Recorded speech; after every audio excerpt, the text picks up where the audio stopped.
welcome to episode 148 of Zapped to the Past. I am Adrian Mills and I'm joined as always by Mr. Graham Raddings. If you haven't listened before, this is a podcast where we discuss games that were released for the Commodore 64. We're using the magazine Zap 64 as a monthly guide for the games to focus on, but we are in no way affiliated with Zap 64 itself. This week, we start our look at April 1990 and the first batch of games reviewed in issue 60 of Zap 64, along with what was also going on in the UK singles and albums chart that month. Graham, have we enjoyed our April fancies, or are we just April fools? In the month that saw the premiere of the weird TV show Twin Peaks and also the, at the time, world's largest bunny hop attempt at Radio City Music Hall in New York City, we pop our mate Enzo a message and take on the management and control of his racing team in the option-loaded but fidgety Ferrari Formula 1, and then strip to our pants and climb on board a balloon animal bicycle as we once again aim to break some personal bests by doing very little correctly in Mountain Bike Racer. It's a packed old month, April. They even found time to launch the STS-31, the 35th mission of the US Space Shuttle program, which carried the Hubble Space Telescope into orbit. Fantastic. Anyway, while everyone suddenly checks their giant lens measurements and slaps their forehead in horror, we head back into our favourite place of torture, the Arcade Obscura, as we ponder what else can be badly converted from the lost shoot-'em-up archive to the C64 dogshit pile in the absolute disaster P-47 Thunderbolt. We got our brains scrambled and our sense of FPS challenged in the bouncy atomic smash-em-up weirdness of emotion before we again nip into the who gives a crap anyway section of the arcade and explore the poor choices of the two-player push-scrolling conversion of Sega's Crackdown. The egg-ometer is buzzing. April, you seem to have delivered a clutch of smelly dog eggs, the likes of which we've not seen since, well, February 1990. Ew. Make games good, please, from here on in. Yeah, well, we're going to find out, aren't we? We'll find out. Somebody's been fooling, and it ain't Mr. T's favourite thing, is it? No, there's not much caught my fancy this week. Do you know, I was thinking Mr. T's favourite day must be April Fool's Day, because he's like, that's the one day we can just walk around calling everyone a fool, and everyone's like, we like that, thank you, we like it. So he's like, anyone that actually gets April Fools, he pities them. Yeah. I pity the April Fool. Gives them a pity fool. On this day, it counts. It's okay. It counts in large amounts. We're past it now, though, aren't we? Oh, yeah, we're well past it. In fact, the month's nearly over. But, it is. But we're in April. We're doing April. Synchronicity. We like it. Rare synchronicity. It's not often that happens. It's not often that happens at all. In fact, it's probably the first time it's happened in the whole history of the podcast, I think. Quite possibly. Yeah, okay. Quite possibly. There it is. Who knows? And so, as it is a new month, we must, as ever, examine the cover of this issue. Brum, brum, brum, brum, brum, brum. There's cars on the front. Yes, there is. There may not be the kind of classic brum brum cars as you sounded there, but they certainly. And I actually think this is one of my favourite covers we've had in ages. I think it's really cool. You like this one? Yeah, I love the movement and the kineticism and the dynamic. It's just all going on. You've got all the isms. Yeah, it's a really good classic return to the kind of really good Zap covers. You know, some of them have been a bit hit and miss of late. They've not all been that great, but this one's, I think, is a really good cover for the game. It really represents the game. Well, it over-represents the game, but it's representing the sport that the game is based on, and that's good. Should we actually say what it is at some point? No, let people, of course, yeah. So the cover basically is it's Formula 1. So there's Ferrari Formula 1. There is. As they call it, EA's turbocharged sizzler. Okay. Yeah. Okay. Is turbocharged the one word? Tumbleweeds and silence followed. Yeah. And there's they're mixing their cases again. I know. Why is turbocharged doesn't have it a capital T? Why doesn't it have one? I don't know. Yeah. We'll never know. But yeah, so it's a Formula 1 car. There's cars crashing in the background. It's obviously racing in the wet. I really like the sort of reflective surface he's got on the road and the wet. Really good stuff. The sort of water spray coming off the tyres and things like that. It is a nice cover. Yeah. It is good. It's a really good representation of a Ferrari racing car racing. It is. Causing carnage. It is. It is causing carnage, yeah. I mean, that's not the thing you want to see in your little review mirrors, is it, that? No. There's at least, 3 cars there? Because there's that tyre just under the Zap 64 Amiga bit. Yeah. That's going to close the race down. Then the safety car's going to come out in it there, right there. It is, yeah. There's going to be lots of zigzagging along the track to keep your tyres warm. You can tell we don't watch Formula 1, by the way. Just right away. Zigzagging. They do. That's what they do. They zigzag around the track to keep the tyres warm. I know that. They do, yes. Yeah, yes. I'm not saying that. I'm just thinking that perhaps after a major accident, they don't just carry on Depends whether they can get the stuff out of the road in time and when the safety car go around. Somebody tells me that there's going to be like emergency services for that because that driver's not coming out that so well, is he? That's got epic. That's actually got old school Formula One crashing in it because they don't crash like that anymore. Yeah, that's true. But also notice at the top as well, it's back on sale in the US, $4.50. Yeah, I spotted that. Interesting. No, so maybe it's because it's got EA on the front. They're like, oh, that'll sell in America. Yeah. And to sort of really time it, you could win a Lynx and 2 Game Boys. Which is a great price on a Commodore 64 and Amiga magazine. Yeah, exactly. Yeah, win the competition. Yeah, well, the Lynx was the Atari one, wasn't it? That was the Atari portable thing, wasn't it? Yeah, Atari and Nintendo, isn't it? And 2 Game Boys. Yeah, one for each eye. You can play it in stereoscopic 3D. Exactly. It hurts, though, to squeeze them behind your glasses. It's like, they feel like they're too big for my glasses. No, they're not. No, they're not. They smell funny. No, Tuck the wires behind your ears. There you go. There's something I noticed about that racing car that is interesting, though, of its time, and that's its lack of cigarette-based decal. Because at this time in Formula One, these things were covered in Marlboro and all the cigarette brands. Now, because now they don't have any of it. Obviously, they don't have any of it. It's all illegal now, isn't it? That sort of thing. But it's just crazy. It seems crazy but they obviously have removed them from that, which is interesting. An interesting choice back then. Yeah, because I don't know who sponsored Ferrari back then. Probably Benson and Hedges or something like that. Well, you did it for a couple of weeks, didn't you? And then I did it for a week, and then it was Brown Sauce did it for a while, but they refused to sort of meet his demands. Enzo, come here, Enzo. I want to sponsor your Formula One. Your Formula One car. Just put my name on it. Is there any chance you could put an S Express logo on the side? No. Okay. Well, lamer. Run away. Absolutely. Can you advertise our recent Lightning demo? Enzo, is there any chance we could swap? I'll send you some wares. What the hell are you on about? Get off the track, you stupid fool. Why are you even here? And how did you get here? Absolutely. You're not the track girl. Why have you got her number? Bloody bedroom coders. Sod off. Absolutely. I blame it all on EA. Yeah, or the boogie. Either's good. Either is good. It's good. Anyway, it is a great cover, that, though. One of the greats, I think, that. It's a good cover, yeah. Although, like you said, we know very little about Formula One. Well, we know that they crash, and quite that's badly. True sort of thing. I'm hoping James Hunt does well this year. Who's James Hunt? 2 great jokes for the price of 1. Yay! Oh, dear. I could have worked out better if I'd have wrote it myself. Anyway, there's your cover. Let's get into our first game.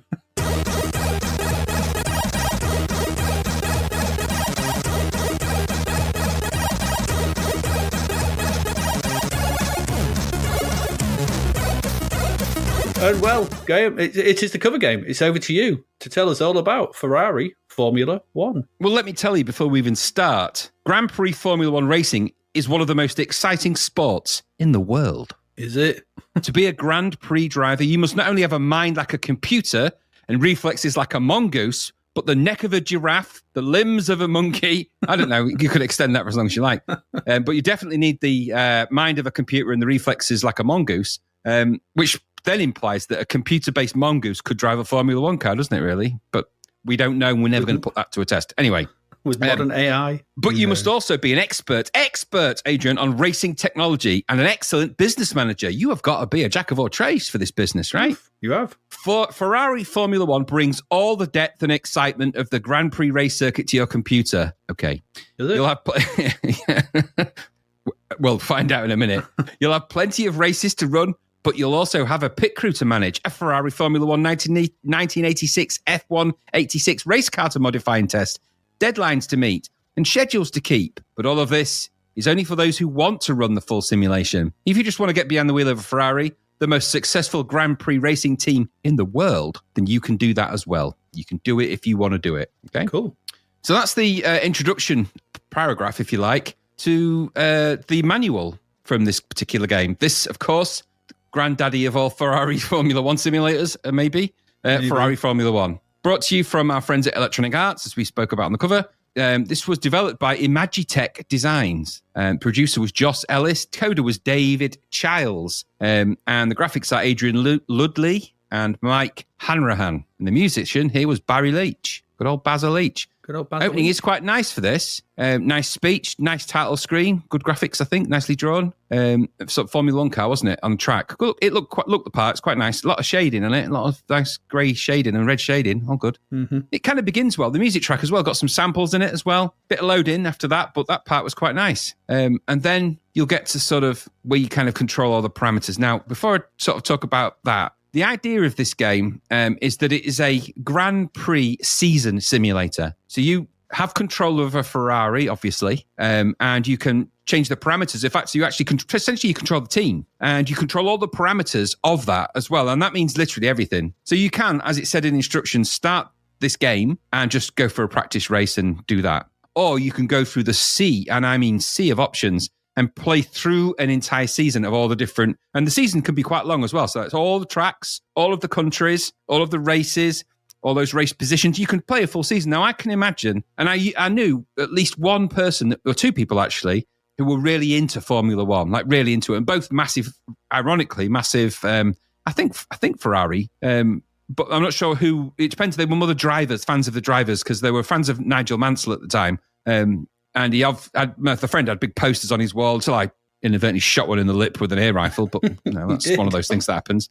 But he was well into Nigel Mansell. And I think Nigel Mansell might have been McLaren or Williams. I don't know. I can't remember because all the teams have kind of changed. But anyway, you control. And I think all this is actually, because it's licensed to Formula One at the time, I think the race drivers' names are the actual names. But I know so little about Ferrari drivers, apart from the ones I've just mentioned. I couldn't tell you. Couldn't tell you at all. No. So I'm going to assume that the Ferrari basis of this means that it's licensed by Ferrari. Therefore, the drivers from the Formula One, and the fact that it's using Formula One, the name Formula One, as opposed to alluding to it, I think it might mean that it's kind of licensed to use some of the, because at that time it was a heavily licensed IP. So the reason I say all this is because you can control every single parameter of all of this, and it gets quite in depth. Now, I am not going to go into the super weeds with this because I don't know enough about Formula One to be able to tell you how good a team simulator of Formula One is. I know very little about it. I can certainly tell you my experience of it and what I think of the game overall. Okay. So when you first presented with the logo and everything else, that disappears and there's a bit of loading. I wouldn't say the loading was overly bad in this. There is a bit of it, but it isn't overly bad. There's a little bit where it sort of reloads stuff and it's a bit of a pain. Not too bad. And when it first starts, you get it pops up with it's like a Windows control. This obviously had a basis in another 16-bit format. Yeah. So this is, so it's obviously an Amiga D port, down port, whatever you want to call them. And so instead of the mouse, you're controlling everything with the joystick. And that it presents a problem straight away because then instead of having a mouse button to click on and change dates and things like that, you have little plus and minuses buttons. You got to move the joystick. There's a lot of kinetic movement of a joystick to do simple tasks. Yep. That's problem number one. And I'm not just going to list you a load of problems with the game, but if you like the simulations and this kind of thing, you're going to persevere with that. But for me, it was an instant okay, I'm sensing a tremor here with this. Mm-hmm. So you have to put in the current date, which was interesting because it only goes up to 99 and it loops back around again, but the calendar and everything doesn't work. And that also then changed the cup, but not properly. So the maths of being in the new millennium broke the game straight away. But either way, and it also looked like it changed because you could then change the cup, the cup, and that also changed the location of where you started the practice laps and you started the Formula One Grand Prix, and it changed the country of origin. So everything has a kind of impact. It's just genuinely geared to be like you're starting a proper Formula One season. So, and all of those things are very important. So you get a little box will appear, and then you can change the parameters normally with little plus or minus buttons, but also there's keys you can press. And sometimes there's little buttons. Now, I found the buttons counterintuitive. I know it's green for go and red for stop, but I don't know why. I just expect the green to be on the right and the red to be on the left. I don't know why. I don't know if that's just me. But I found it really weird. I kept finding myself going to the right-hand side to click move on. Yeah. I think that's because in the modern web design world, next is kind of bottom right-hand corner, isn't it? And I think that's just where we kind of configure our world. Indicates going to the right, going that way. Yeah. Yeah. I don't know why that's... But anyway, this means go is left for some reason. So, all right.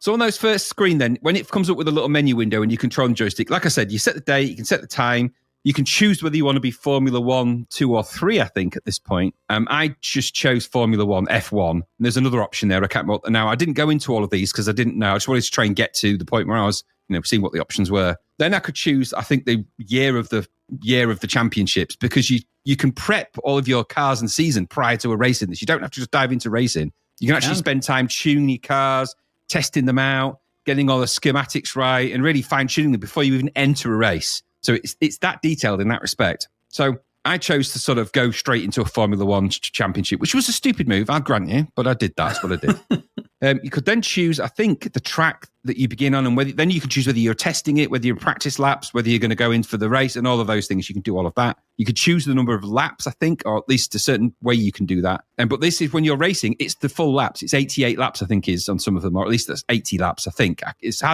quite hard to read the writing on the little blurb because it's geared around medium. It's like a medium res squashed kind of typeface on the C64, which renders some of the characters a little bit hard to read. So it's not using a very well-rendered typeface, and it's obviously a throwback from Amiga to just kind of oversort things there. Anyway, you'll go through those options and choose that. So I ended up with a Formula One. I was in some kind of cup. My driver, I think, was either my starting race was Fidano or my driver was Gold Fidano. Jury's out on that. And I was decided that I wanted to try and test because I wanted to get into a place where I could race, or at least try and drive around track and see what that was like before I entered the race. So, okay, fine. Then it goes, after that, it will then load in you get like an overview of your kind of pit crew, as it were. So it's kind of I don't know what you call it. Is it like not training camp, but it's kind of your, I don't know, base? I don't know what you call it really. So it's like an overhead view of a map. And in this left-hand side, you've got like a place where you can check the aerodynamics of your car. At the top, you've got a place where you've got a garage where you can, and you've got two cars, I think you can edit and adjust. So you've got one that's the backup car, which you can obviously sort of tinker with and tweak. Then you can also change the tires and the fuel, and I'll come to that in a minute. Then there's a place where you can also then check the current car you're in and do some fancy stuff to that. And then you've got a load of other stuff before you even enter the race. So you've actually got like a map, top-down view of a map. There's like a little truck stop in the top corner. And you can click on these areas of the map and they'll take you to these different particular aspects. And this is all before you even enter the cockpit of driving anything. So I thought, well, I better check the aerodynamics of this car. I haven't got a clue what I'm doing, but it's probably a good thing to check. And in all fairness, you get taken to a little wind tunnel type graphic. It's quite nice graphics. On the top left, you got a car. Underneath that, wind speed. And then there's those little buttons where you can change the fin details. And then when you start the wind turbine up, it will increase the wind. And then you'll see like a line over. You've probably seen that view a million times where you see the air passing over and all the smoke passing over your car. And you can test the aerodynamics. Obviously, the idea is to kind of maximize your speed efficiency, but also minimize your drag so that you've got less drag. So it's gluing you to the road and you can tweak with that all you want. That's what you're meant to be doing. Now, I didn't have a clue if what I was doing anything. After I was just clicking on little green lights and little buttons. There's things you can click on that do things.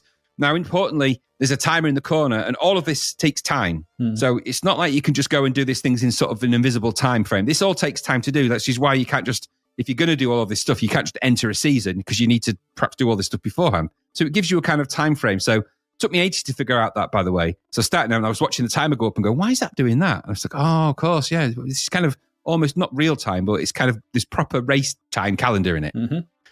So after I did that, I went to one of the other options. This took me to like a mechanic bay where you could really get into the weeds with your car here. So you can change your types of tires, your fuel, the width of the tread, the pressure in the tires. You can change the literage of the amount of fuel you've got, the kind of fuel you're going to carry, the kind of nose cone. And there's a lot of stuff. Now, I don't know anything mechanical about Formula One cars. What I've just regurgitated to you is literally from my crappy memory of what I tried to do. I had no clue what I was doing, but I also had the manual there. I did read through the instructions, but you've got to be into this. And we said this about the previous simulations, and it's my view of simulations now. If you're into Formula One, this is the kind of stuff you're going to get your giddy on with. You're going to be like, oh my God, it's the first game I've ever seen that's got so much control over a car for Formula One. And that even beats the other Formula One, the 3D one. You didn't have that much control, but that had other distinct advantages, which I'll come to. Yeah. But so you can do all of that, all controlled the same way. Little menus pop out. You control it with a little arrow. I found that a bit frustrating. But then after that, you can even check the weather in the different countries because that does have an impact on the tires that you're going to use. And all it's that in depth. So you can actually get a weather report from the different countries where the races are being held. I found that, I thought that is really a lot of attention to detail in something like this. I was like, wow, I hope the payoff's really good for all this time and effort they're putting into this. Then you go to another view, which is like a top-down view of your car, your Formula One car, where you can do more mechanics like change the tires, check the tire treads, put different slicks on it, and you can actually do some physical changes to the car. So you can maneuver the position of the seating and the steering. There's all loads of stuff. I mean, the list is loads of stuff to do. So you'll go through all of that, and that all takes time, whether it's weeks, months, whatever. So you've got a little clock in the corner, you've got the calendar, and you'll see that. And obviously, if you're heading towards a particular championship or a particular series of race, or indeed the Grand Prix itself, then you've got to keep an eye on that, because otherwise you'll miss your start point, and then you can't. You've got to wait around, and you don't want to do that. So by the time you've done all that and you tweaked your car, I had no idea if I made mine more efficient or a death trap. Probably the latter, I would imagine, knowing me. Probably. After that, it's like you're ready to go. You go back to the map, and then on the bottom left hand, there's a little car on the track, and that's like the go. Let's go for a race. So I thought, well, I'll go for a test first. So then it asks you to flip the disc, and then because then there's quite a bit of loading for when the race loads in, and then the race happens. Mm-hmm. So after all that, and I have to say, the graphics on the other bits aren't bad. Those top-down views of the cars, there's some nice shading, there's some details. I don't like the way the menus popped up, but they were there, and there's a lot to control. You're putting in a lot of effort before you get to the game here. And then when you get to the game, you get this kind of, initially you think, okay, this could look quite good. You've got a big view of the track on the top left-hand corner. On the right-hand corner, you've got the flag, and you've got the lap counter and some just basic UI details, fine. That's over on a blue background like the sky. Then you've got that kind of a small layer of background detail in the distance. It's not done like your pit stop 2s or anything like that. This is done from more of a revs kind of view. Yeah, it's first person. Yeah, first person view. So you've got the 2 tires on the left and the right, just the hump of the cockpit with the wing mirrors behind you. They've got a view of the rear as well in there. Can't quite see the proper rear view, but it's decent enough. And you're looking at that and you're thinking, and then the track sort of zooms, either side of that is actually off the sides of the screen into the distance. You've got a good road view. It actually looks quite the part at that point, before anything moves. Before anything moves, that looks quite good. And then, it's ready, set, go kind of thing. And then all of their great work up to that point is all undone instantly, because what you have is a jerky monstrosity. Yeah. I couldn't believe it. Yeah. I honestly couldn't believe my eyes. I was so disappointed. I could not believe that you would put so much effort in. Now, to say this is jerky is understatement. It's meant to control a bit like revs. So you get like a little white dot on the steering wheel. And so it's that, I think you've mentioned it before, it's the analog to digital, digital to analog thing, isn't it? So yeah, it's test drive, revs, Grand Prix circuit. And the maneuverability of the car means that you're meant to be able to, Formula One cars are quite maneuverable because they're quite fast, and so they can be quite whizzy. And in that respect, it does move around on the track at a reasonable click. However, every bit of movement, it feels flickery and jerky. The speed in it feels really crappy and jerkily forced, and it just doesn't feel right. There's a really bad feel to this. It just didn't seem right. There's some sort of basic animation on the tyres. How many times have we said put some little lines on the tyres? They've done that, but for some reason it looks crap. And I think it's because you're trying to control this thing, and it's just jerking and flitting around, and it doesn't feel like a Formula One. Now, we played that other Formula One game, the one with the what was it called? The 3D one. Grand Prix Circuit. We played Grand Prix Circuit, and that, I felt, did a really competent job. Even in 3D, it did a really competent job of both controls. So that got this part of the game really right. Yeah. But this is it's so badly wrong. It's just such a letdown. This controls badly. You control it with the joystick, like I said, and I think it's fire button to change gear. And there's a tiny little gear control on the right-hand side, which changes as you change gear. Tiny gears. It's got the world's most annoying engine sound I think I've ever come across in a game. It is infuriating. This, oh my God, it's horrible. So you're trying to control it. Your gear changes are too slow. Now, if you're in a Formula One car, they're on the bloody steering wheel. You go click, click, and you go into second, click, click, click, down. It's that fast. Even back then, maybe they had these old gear sticks. I don't know. But the gears changes in a Formula One car need to be so fast because the damn things go 200 mile an hour. Changing gear at 200 mile an hour as you're approaching a bend and braking, where you need to be able to engine brake as well as put your brakes. And you got to slam your brakes and you've got to skid it into the thing. You've got to slow the car down. So you can't do that on this. So when you get to the bends, which are the inevitable kind of road bend that you see in these kind of games, they're not bad in themselves in that they are representative of the track, but they're not something you can control that vehicle around. I found myself spinning around almost uncontrollably quite quickly because I couldn't change up and down the gears in the rate I needed to be able to control this car properly. Marry that to the jerkiness of the controls and the jerkiness of the view. And then when you get other cars, later when I was in a race and you get other cars in the view, these giant blocky monstrosities fly at you. Like, what happened? This is a game of two teams. One team designed the first part and then they've handed over to the second team. And they were like, all right, you've got this, right? Yeah, we got game. It looks like it's been so badly handled, the racing part, compared to the first part. And I'm guessing really because the first part is actually easy to convert from 16-bit because it doesn't require any movement as such, does it? Doesn't require anything fancy. No. It's just, you just sort of graphics and moving a mouse, moving an arrow, a sprite around, and then just making sort of selections happen. But they didn't put any proper game logic in this. So you end up with a really jerky, badly controllable, naff racing game that feels awful and looks awful and doesn't play anything like your expectations are led to believe. Now, to consider taking that through an entire season of Formula One, nah, absolutely no way. I couldn't do it, and I would challenge anyone to. Then probably has its fans, this kind of game, maybe. But when I think of the games, even Revs, and I didn't like Revs that much, but Revs was better than this by miles, even though it was slow and jerky and everything else.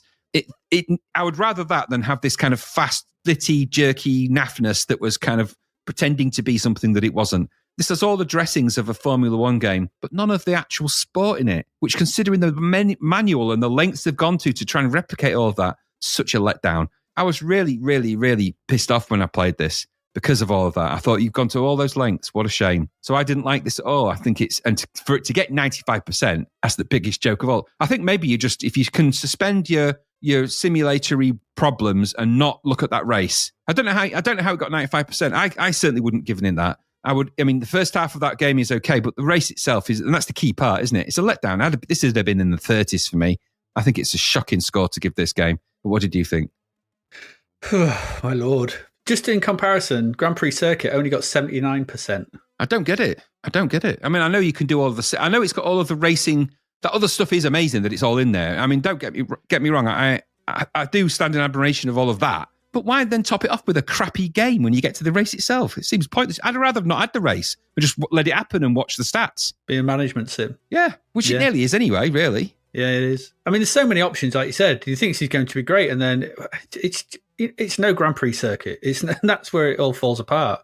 There may be loads of things to tinker with, some great presentation around the edges, but these games live or die on the racing. It's a racing game. And here, well, it's and we're going to be kind and say it's not very good. No. The graphics are weird in the race as well. Odd colours. Really weird colours. Like the cars are like, I'm sort of looking at a screenshot now, and they're like, what? They're weirdly green. Everything's got green and black outlines around it. They're really that's odd the four colours. colours they've allowed themselves, aren't they? They've allowed themselves brown, green, light green and red. Yeah, it's really bizarre. I don't get it. I don't know what's going on here. And it fares miserably against Grand Prix Circuit, which I went back and had a look at. Just think, am I misremembering this? I went, oh, no, I'm not. Actually, no, that's way better. Maybe we shouldn't compare the two, but when there's so much in common, and one gets it so right and the other so wrong, it's hard not to. The scrolling of the background is really jerky. Yeah. So the way it moves across in the back is really jerky. There's no real sensation of speed because it's so stuttery. And the sound is like the opening to the Insects in Space music. It is. It drills into your skull. That there's some very angry hornets under the hoods of these cars. That's what I thought. I was just like, I was expecting Galway's music to come in when I started playing. I mean, there's not a lot to say beyond what you said. It's not very good. I was expecting good things from such a high score. This is still in the pits, tinkering around with itself while Grand Prix Circuit is doing its lap of honour. Yeah, absolutely. Because that, had a little bit of stuff around the edges sort of thing, but when you got into the race, it was fast and you had a good sense of racing and its 3D was solid.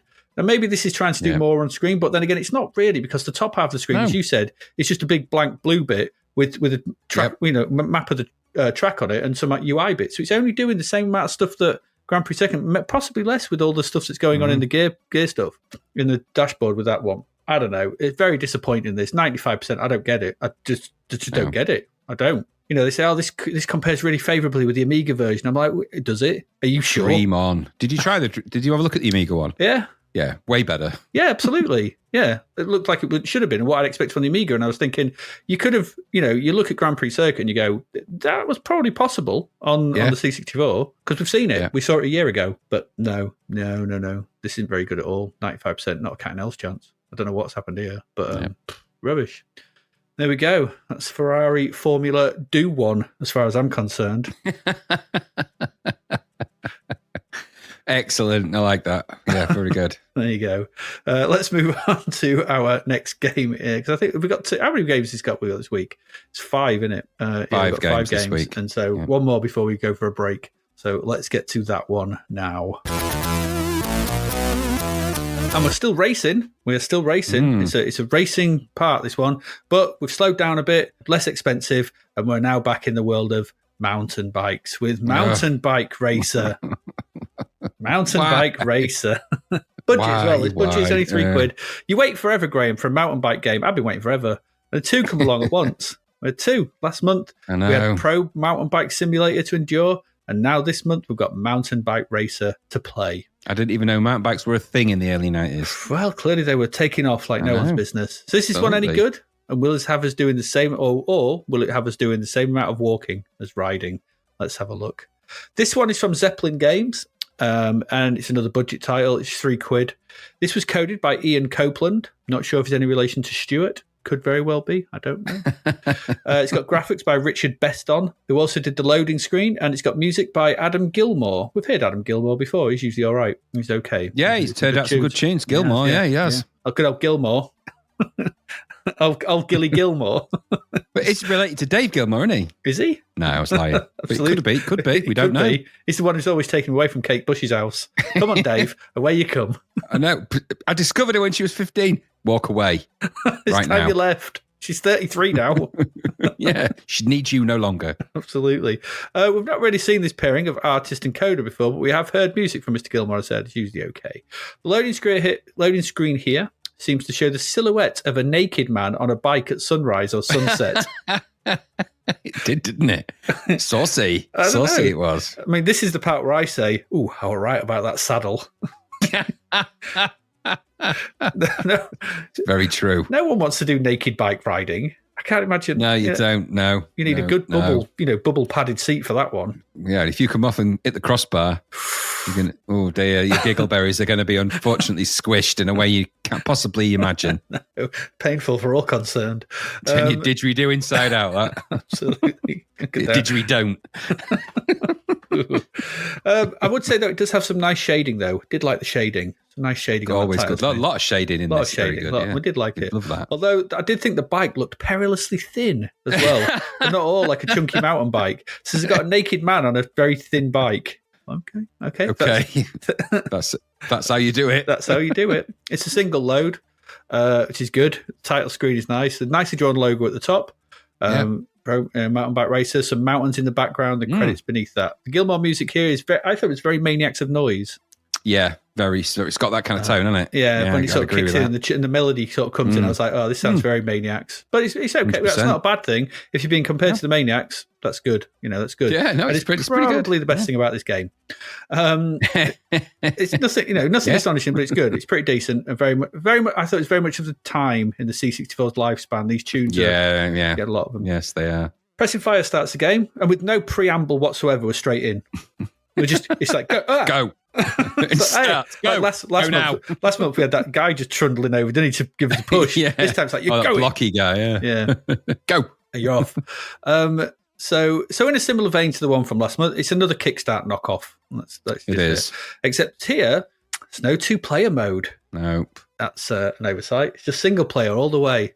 And also, unlike last month's, there is at least more than one track. There is more than one track. Yes, there is. It's got eight tracks. They all have a name as well that you discover once you complete them. There's things like Nice and Easy and Icy Nightmare. I didn't write them all down because I wasn't bothered. But it's like, they've all got names. But you only learned them when you completed them. There's no weird. There should be a bit at the beginning where it goes starting nice and easy. And, not just go. bit of feedback to the player never hurts, does it? Yeah.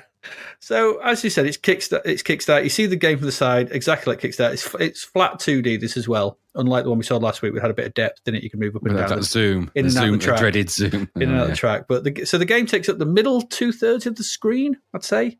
It's got UI elements at both the top and the bottom. The bottom is where most of the info is displayed. This shows your score, your cash, and the remaining time for the present course. And I'll come to the top UI elements a little later. For me, the UI it's nicely drawn, lots of mountains in the background, but it's really hard to read. Yep, 100%. It uses the colours brown, green, and yellow for everything. And it's just like a block across the bottom. So they've done mountains, and then within those mountains, there's this big chunky text in the same colours. It's just dead hard to read. So it might sound like a good idea. It just all blends together when you're playing the game. Things are moving fast, and you're trying to sort of, what time have I got left? You're like, blurry green. Oh, is that a time? What's going on? No. Yeah. No, I've run out of brown. You needed to have, from a UI design point and from colours, you need to have a colour that popped out from the background colours. You needed a different. That's the way to have it make it more legible. So I don't know what you would use, but something white. Yeah, not that. Not that. No. No. The controls are simple enough, and to quote the instructions, are up for pedal faster, down to brake hard, and fire to jump bike.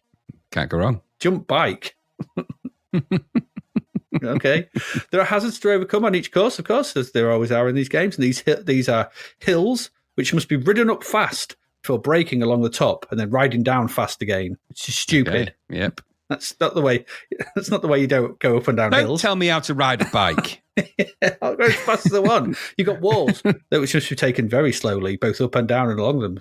Well, no amount of speed going along them sort of thing will help you here.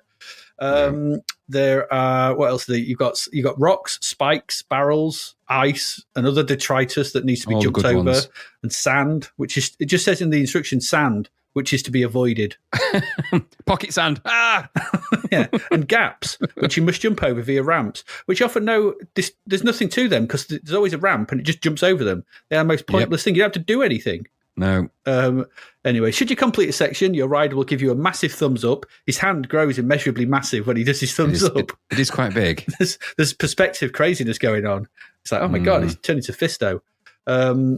Show his pleasure, and you would then be whisked to the strange shop where a large disembodied lady's head will offer you various upgrades, such as a puncture kit, which you can't get a puncture. That's not an upgrade. You can't get a puncture. No, you can't. There's an oil can. I don't know. What's that do? There's an ice chain. Oh, there's fat tyres and a time boost. These only last for the next race, though. Whatever you have equipped for that race, they'll be displayed in the UI at the top. Did they make any difference? Don't know. None that felt palpable to me. I still fell off in the same places, going at the same speed, the same things. Yeah, just whatever. No, the graphics themselves are pretty good. I thought scrolling's all right. There's a nicely drawn animated racer, although they've given him pink shorts, which then makes it look like he's the naked rider from the title screen. It does make him look naked, yeah. We saw that in some other game where it was the wrong coloured pants. It was pink pants. It was like, it's one just of them naked. basketball games, wasn't it? No, it was that side-scrolling beat-em up, I think, from Zeppelin. It was that crappy one. Yeah, that boxing one, wasn't it? Yeah, some crap. And the background's okay. Some nice shading stuff and the sort of hazards and stuff. That's all fine. And each course is a different shade. You've got sort of red rocks or sort of green when it's a grassy one, blue for icy levels. The actual visuals in this are fine. The manual tells us that mountain biking is the ultimate all-terrain cycle. Ooh. But not here, it isn't. You'll constantly be falling off because there's no flow to the obstacles, and the collision detection on the things you have to jump over is not on your side. Falling off has an animation where you slump off and go, ouch, accompanied by a sound effect. It gets very, very quickly annoying. Very, very annoying. There's too much speed up, slow down, go very slow, try and speed up to jump a rock, catch you with your back wheel and be forced to do it again. And with barely any run up and so on and so on. That's basically this. You just you're trying to do this bloody course and you get sent put back. Them sounds in it. Because the other thing as well with this game is it puts you back. Unlike Kickstart, which rolls you forward past the obstacle, this puts you back before the obstacle you just failed at, should you not clear it.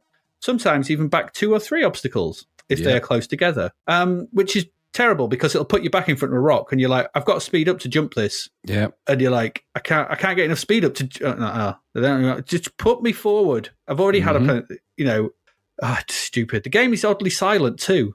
Weird. It's really weird. There's nothing. There's no sound effects. There's weird. A jumping whoop, which always is when you do a jump. But there's no pedal noises. There's no background effects to be heard. There's no music. The only sound effect is when you fall off, you or something. And of course, there's no two-player mode here, which is a kind of a staple for this genre at this point. Even the crappy ones we've seen, running ones, Combat School, that one we saw last week, all of them, 2 players. It's just a staple. No, not here though. What I'll say, okay, there's no walking in this, which is a bonus, I guess. It has 8 tracks, as I said, to try and make your way through, but it's a very dull and not very enjoyable experience. And it's compounded by being punished twice for making a mistake. You're falling off, you lose time, and then you're made to do the obstacle again. Invariably, you'll fail it, so you'll fall off again, and you put back again. Yep. So you're punished 4 times. Nah, this isn't very good, and that really kills the experience of this. It really does. Yep. And because like I said, there's no flow. There's no Kickstart. Sean Sutton. There's a flow to those levels. You can really get some good speed up and jump over certain obstacles. And stuff. Here, everything is prescribed. You have to be at this, doing this, and it's like it's just a learning experience. It's boring because it's dead quiet. There's no atmosphere. Kickstart 2 still remains the gold star in this genre, and this comes nowhere near. It doesn't even, it can't even oil its chain. So even though this is £3, Kickstart 2's the same. Or was it cheaper? Was it $1.99? I can't remember back then.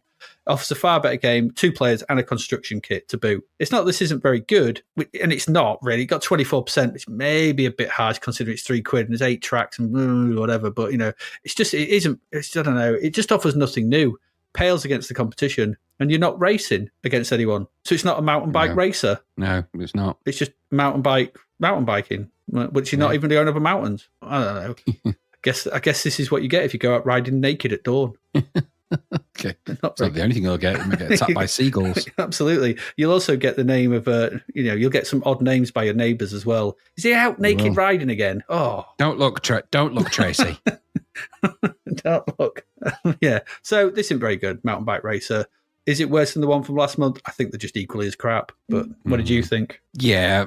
It's not good. It's not good, is it? I found this more of a falling off the bike simulator, really. Yeah. Admittedly, all the graphics and the things in it, albeit that they're a bit odd, they are quite well rendered, and the sprite is quite nice in its little high-res, overlay type sprite, and it looks quite nice, all said and done. But it controls like a pig, and I found that you can fall off for the slightest reason. So, you try something, slowly crash, fast crash, jump crash, no jump crash, just all the time, crash, crash, crash, crash, and like you said, it just punishes you for it. Now, that's a bad learning curve for any game. It becomes tiresome really quickly, and you get that really stupid sound every time you fall off. Yeah. Falling off. Hurt myself. Now, I've fallen off bikes many times. I never made that sound. Never made a sound. Very annoying.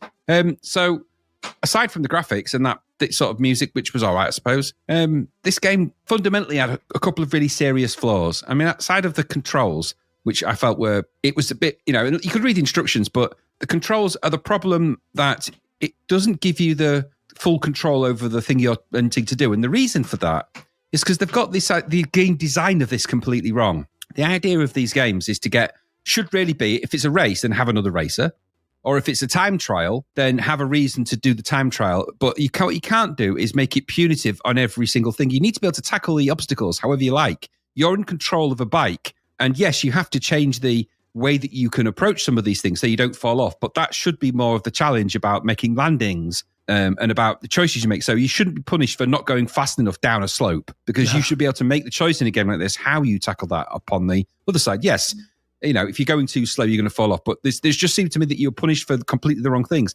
If you engineer all the obstacles so they have to be tackled in a certain way, then you're controlling the design of the race, which means it's not a race game. It's just a press the button at the right time game, or move the joystick at the right time, which defeats the purpose of this. And I think it makes it no fun to do that, which is, they proved it in the test. So I found this just a tedious waste of time. Yes, it's budget, and yes, the graphics are nice. Everything else is just abysmal to enjoy. And yeah, aside, if you do actually make it to the end and you get that giant thumb, it's not a payoff. There's not enough payoff and not enough energy in it, and not enough obstacle freedom for you to enjoy 8 levels of it. So I thought it was really it's really tedious and horrible to play, and I would have given it less than 24%. Maybe for the graphics, maybe I'd have given it maybe 20 or something, but everything else, no, I didn't enjoy it. Yeah. No. I also didn't like the controls. I don't know why it's up for speed up. I get speed up, but in a left to right race, it should be right to go faster, left to brake. I found myself doing it. Yeah, I found myself doing exactly that. It made no sense. I mean, I guess even if you were pedaling, this just didn't work, did it, on any level? It would have been better to make, I don't know, fire maybe speed you up, and then you can control your front wheel or something with the directions. Yeah. And I don't know, there's a million ways you could have done it, but don't make the obstacles dictate everything about the way you have to play the game, because you're making the game rule-based, and you need freedom in a game like this. The idea is you enjoy riding a bike over obstacles and doing crazy stunts and jumps.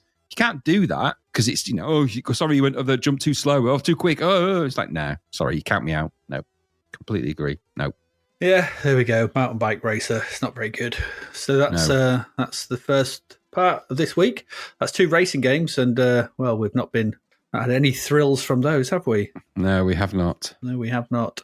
Let's go take a break. Let's oil our chains. We'll come back. We're going to look at the music from April 1990, see what was going on there. See you in a bit.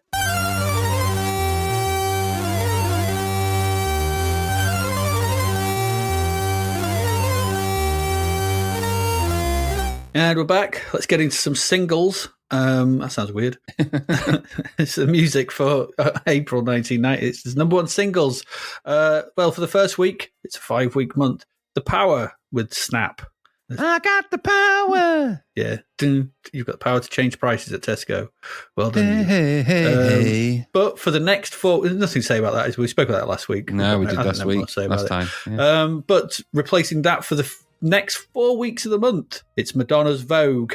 Yes. An enormous. Is it a no album as well? It's a new look, wasn't it, for Madonna? A new album? Yeah. New everything. Yeah, I can't remember what the album's called. I probably should have noted it down, but I'm sure we'll Vogue? see it. Because is the album called No, Vogue? it's not. It's not. It's something. It's not Vogue.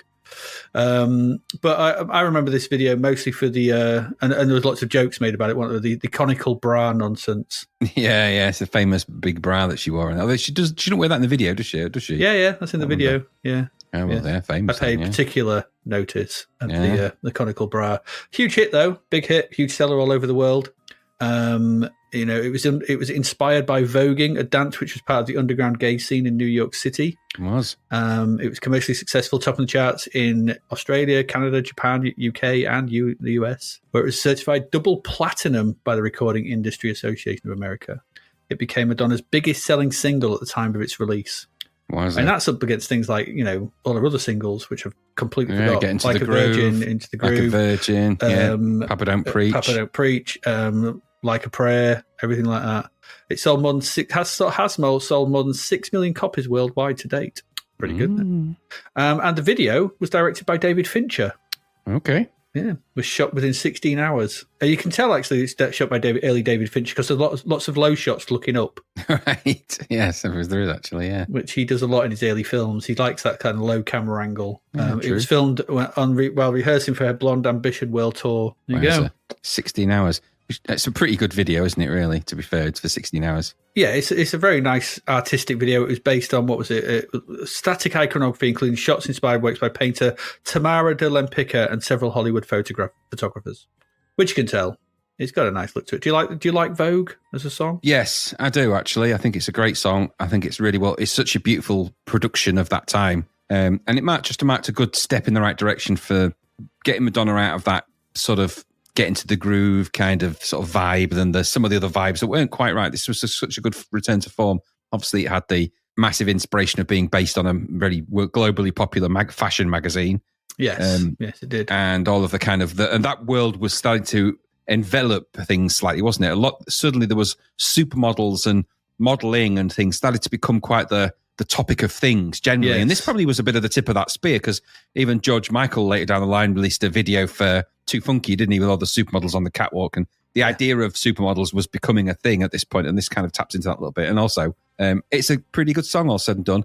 I have to say that I've always thought the video was pretty cool. The dancing, however, have you ever actually watched any voguing, as in, like, because they still do championship voguing. It's all on YouTube. Sure they do. I can't say I've ever watched any voguing, no. Well, I watch because it's not like the Madonna video, actual voguing that I've seen. So where they do the kind of hand moves, that's part of it, that kind of thing. But the bit I watched it's quite an aggressive dance where they're flinging themselves about and slapping themselves on the floor really hard, and it's quite an impressive thing to watch. It's not what I expected. I expected it to be like Madonna going, the hand movements. That's a tiny little bit of it. But there's some really aggressive sort of flinging themselves around, slamming their backs onto the floor, and it looks painful. Yeah. It looks painful. If you imagine somebody sort of jumping around, and then when they jump up in the air, they don't, when you land on your feet, they just literally land flat on the backs, bam, like that, just drop. They just literally drop to the ground. It looks, honestly, it was like, wow, that looks really sore. Zor. I always thought that voguing was just a play on like photographers going, give me that, and doing those finger looks and the kind of lots of framing and stuff, and that's what I thought it was. And so it sort of look like they look on the covers of Vogue. That's what I thought it was. I thought it was kind just of framing their faces and and sort of those classic Vogue covers where they kind of got the hand under the chin and they're kind of looking off to the side, and that's what I thought this was. I didn't know anything about it being part of the underground gay scene in New York City. Was not something I was frequenting much in 1990. No, that wasn't a hot topic. I would have known. Well, they didn't. It wasn't a big topic of conversation in the barge or Gulliver's, was it, back then? Oh, really? You caught the latest voguing. Plus, there was no YouTube or anything like that. If you didn't see it on some quirky TV show about voguing, like on some of the other sort of Channel 4 shows, the youth shows, I would never have heard of it. In fact, I didn't even know voguing was a thing. I have to say, till quite recently, relatively recently. So. Yeah, I didn't know it was a thing until quite recently, about sort of 2:30 this afternoon. when I read heard that. of it because I think it's Michelle Visage, who's a kind of a, I don't know what, I think she's an ex-model or some kind of, she was on those kind of fashion reality shows. She does a lot of those. But she was on one of the dancing shows, or was it Dancing on Ice? One of those type of shows where they do like, they put a trained professional with somebody that is, a novice at the thing. And and they get to choose a kind of a dance routine that they do themselves, like a style. And she chose voguing as her style of dance. She got booted out of the competition on that particular episode, but let's not let that be the thing that we remember. Yeah, well, her argument was, you just didn't quite get it. But they remember, I think it was strictly come dancing. So it's, they were all used to seeing ballroom and cha-cha-cha and all of that. And then she came on and started doing this voguing. And they were like, oh, okay, yeah, but I don't know. Maybe it was a good vogue. I wouldn't know. I wouldn't know. It's new to me. Who would? New to me. No. Number one albums. We first 2 weeks, Only Yesterday by the Carpenters. It's a good album, that. Yeah, we spoke of it before. Yep. Then in the middle week, we had Behind the Mask by Fleetwood Mac. That's not a good album. No. I listened to a little bit of it and I was not impressed. No.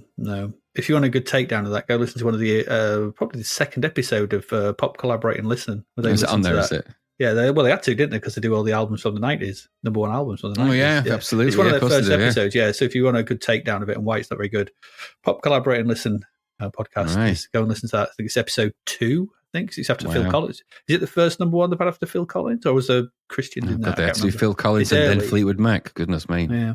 And then finally, for the last 2 weeks, Only Yesterday by the Carpenters went back to number one. It would do. We spoke of this before and before. That's it. So there you go. Let's get into some singles then. 1st of April, in at number 4 was Vogue. We've spoken about that already. We have. At number 9 was Hang On To Your Love by Jason Donovan. More so Cacola. Yeah, obviously, straight from the Stockade and Watman production machine, wasn't it, that one? Goodness me. Sepia-toned video. He's singing on a bed whilst men make the beds around him, and then he rides on a motorbike for added manliness. I don't know. It's not very good, this video. It isn't. Well, it's bad sepia though, so it's not real sepia. They've just used some kind of layer filter in After Effects. He just looks like he's got a really bad liver problem. No, it's the jaundice simulator. No, he just put the jaundice plug-in on it. Like, don't do that one. Use proper sepia.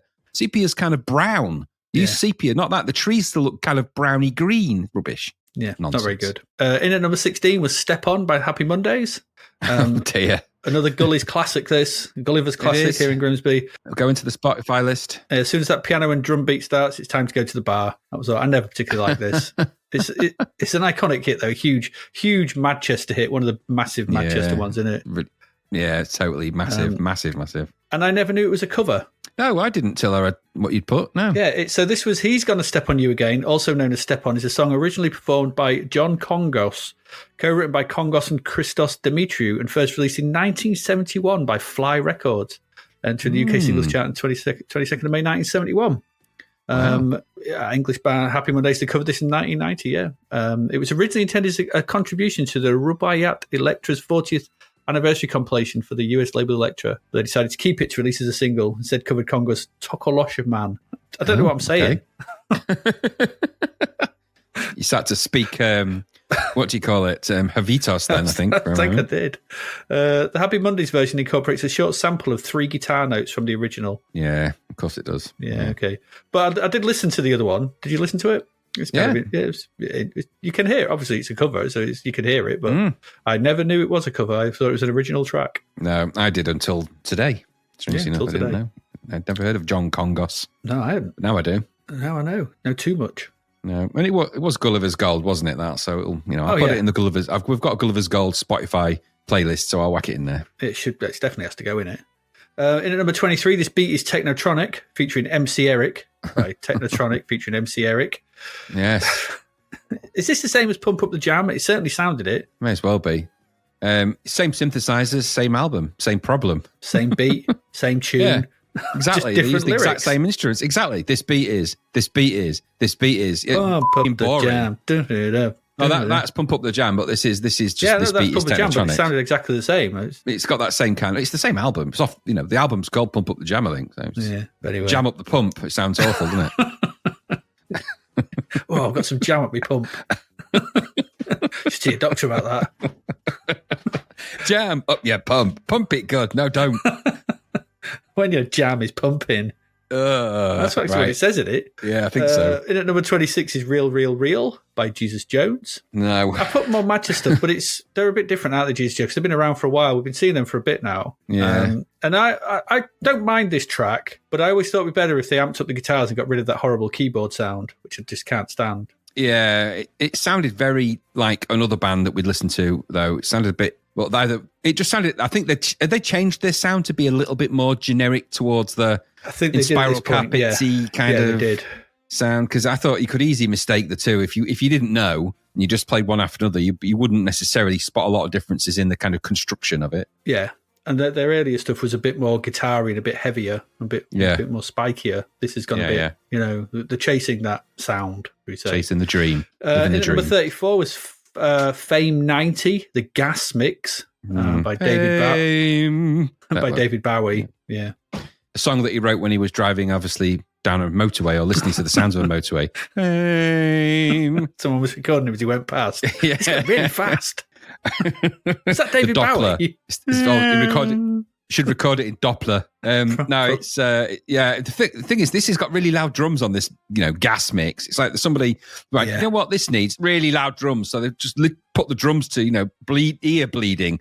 So it's really thunderously loud, and then you've just got a Bowie in the background, sort of doing this kind of thing. So it's all right. Yes. Yeah. And at number 36 is Opposites Attract by Paula Abdul with the Wild Pair. Yeah. Okay. Good pop tune. Yes, it is. Yeah. Classic video. Some things I learned about it today. It was directed by Candice Reckinger, the video. The MC Scat Cat, voiced by the Wild Pair. It was taken, the idea of MC Scat Cat, because this is Dancing with the Animated Cat, and she came from the Gene Kelly film Anchors Away, where Kelly dances with Jerry Mouse. She choreographed the animated character moves to match her live action, and it was animated by members of the Disney animation team. It was. It's kind of cool. Using a very clever proprietary animation technique for compositing that Disney pioneered and use on very few films. So they use it. It's used on this one, I think, and it's also used on Mary Poppins. Wow! Now the reason it's worth mentioning is because it's considered. There's a really good recent Commodore crew video just about that particular effect. It's actually a particular kind of yellow screen. So we're obviously used to blue screen and green screen, but they used a particular spectrum of light to create near perfect composites, which certain things obviously don't composite very well. Green on a green background, blue on a blue background. There's certain things you can't wear or do when you're doing green or blue screen, even to this day. Mm-hmm. So they looked at what Disney used for this particular technique, and it uses a special spectrum of light and a certain way of doing it. It's quite a complicated procedure, and it took them quite some time to rebuild the technology to be able to even do it, because it uses a special kind of crystal that emits this, that refracts the light to one particular spectrum. Weird. But because they did that, go and watch the Commodore crew video. It's really good.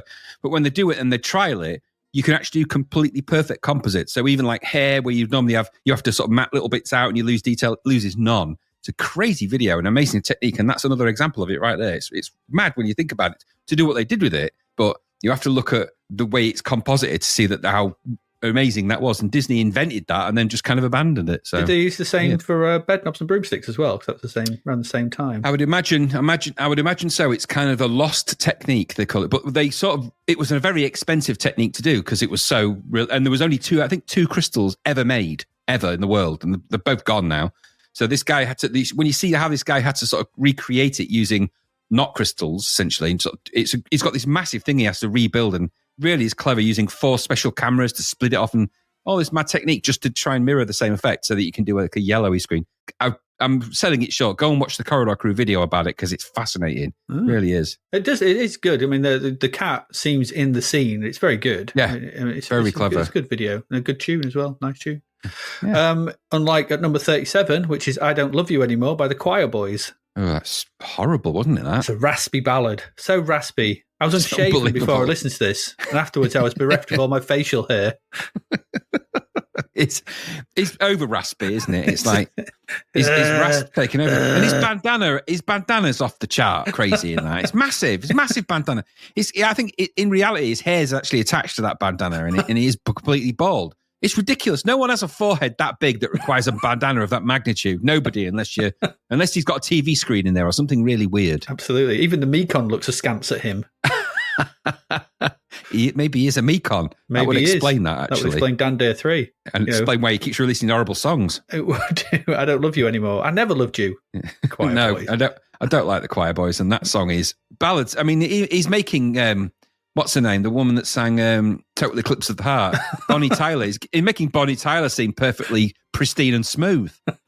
Goodness me, gravel in the word. Ugh, I don't like it. No. And then number 41 is Counting Every Minute by Sonia. Oh, goodness me, it's got sampling it. Speed it up, though. Oh, yeah. Woo, oh, yeah. Woo, yeah. And the video's in front of a clock because she's counting every minute. It's like, that took some thought. You're right. Absolutely. She says she's counting every minute, every second, and every hour. She does it in that way as well in the lyrics. Like, just surely it should be seconds, minutes, hours. Also, as well, you're going to need a massive notebook. Yeah. To note all this down. Yeah, well, you know what? I noticed when I listened to that, it had massive hints of Holiday by Madonna in it, if you listen carefully in there. So there's definitely that in it. Yeah. Speeded up slightly, but it's definitely that. But also, good old Poundland Kylie there, she's doomed to have neck issues because they're just, her method of dancing was just a twitch, her head and her neck. That's going to lead to some kind of impingement of the nerves. Yeah. I feel for her in the future. She must be quite crippled now. Maybe she is. Don't know. She's probably more, I don't know, Sonia, not so much now. No. Sophia. Number 43, Beatles and the Stones by the House of Love. This is an odd thing. It's just a bit. Singing about the Beatles and the Stones. Actually sounded more like Lou Reed to me. Yeah, I completely agree. She was channeling Lou Reed. It's really odd, this song. I don't know what to make of it. It's no Shine On, that's for sure. I was like, no. It's in the Gullies classic. Dull, very dull, and just a bit bleak and dull. And let's say Lou Reed all the way, wasn't it? So, no. Yeah. Number 45 is Killer by Adamski, featuring Seal, I guess. Back then I didn't really take to this, but it's certainly an interesting track, and I like it probably more now. It's weirdly, oddly minimalist, and I've always thought that. But what I found out was that this is why, because the song is characterized by a distinctive opening bass line, keyboard melody during the chorus. It only uses two instruments, the Ensoniq SQ80 synthesizer and a Roland TR-909 drum machine, and occupied only 8 tracks of a 48-track mixing console. That's probably why it sounds minimalist. That's all you need. They haven't fattened anything up because it's actually quite hard. The sort of synthesizer, the bass line that they use there is very frequency rich. So you wouldn't have a lot of room left, and the same as the TR-909 is both. So they occupy a lot of all analog synthesizers and those kind of things. They occupy all of the frequency range, all of them. You have to actually use a special equalizer to trim off enough frequency to allow enough top end for your vocals or enough bottom end for bass, because they just consume all the frequency ranges. So if you just try and push it all into one mix, you're just going to get this giant onslaught of sound, which is going to sound horrible. So you have to sort of break up the frequencies and do that with a proper kind of equalizer. So that's probably why the keeping it minimal was ideal, and how lucky is he that, Seal was just walking by, hey, can you sing, mate? Weird enough, what you're saying actually happened. They bumped into each other at a 1989 or 1990 New Year's Eve party or something, and then they invited him to come and sing. I've got an Roland 909. They're an incredibly good drum machine. They're unmistakable though, and they're everywhere at this point. Between that and the other couple of Roland machines, you can't, like the 303, you can't really miss them in music at this point. Is that what the sisters used? I think the sisters used a Boss DR55 and then Dr. Avalanche. Oberheim DMX, I think. They kind of moved through a few drum machines, I think. Right. Could be wrong. Could be wrong about that, because they're quite a lot bit older than these guys, aren't they? But could be wrong. Could be wrong. In at number 50, 911 is a Joke by Public Enemy. Yes. We're into brown sauce territory here. Very much so, yeah. It's off the album that we'll talk about soon as well, but it's it's an interesting album, actually, that. Yeah, there's nothing subtle about the lyrics here. say what you mean. Just don't hold back. Okay. But yeah, they're quite angry, aren't they? Rightly so, I suppose. This is weird as well. Number 55, Pro Gen by The Shaman. I never knew that this was Move Any Mountain, but a year before it was actually remixed and re-released. So yeah, true. I when I was trying to look for this, it's off the album Intact. It kept throwing up, and I thought, that's Move Any Mountain. That's not what I'm looking for. But it turns out, no, this is actually the first version of Move Any Mountain, but didn't really go anywhere. Obviously, Move Any Mountain will become much bigger next year.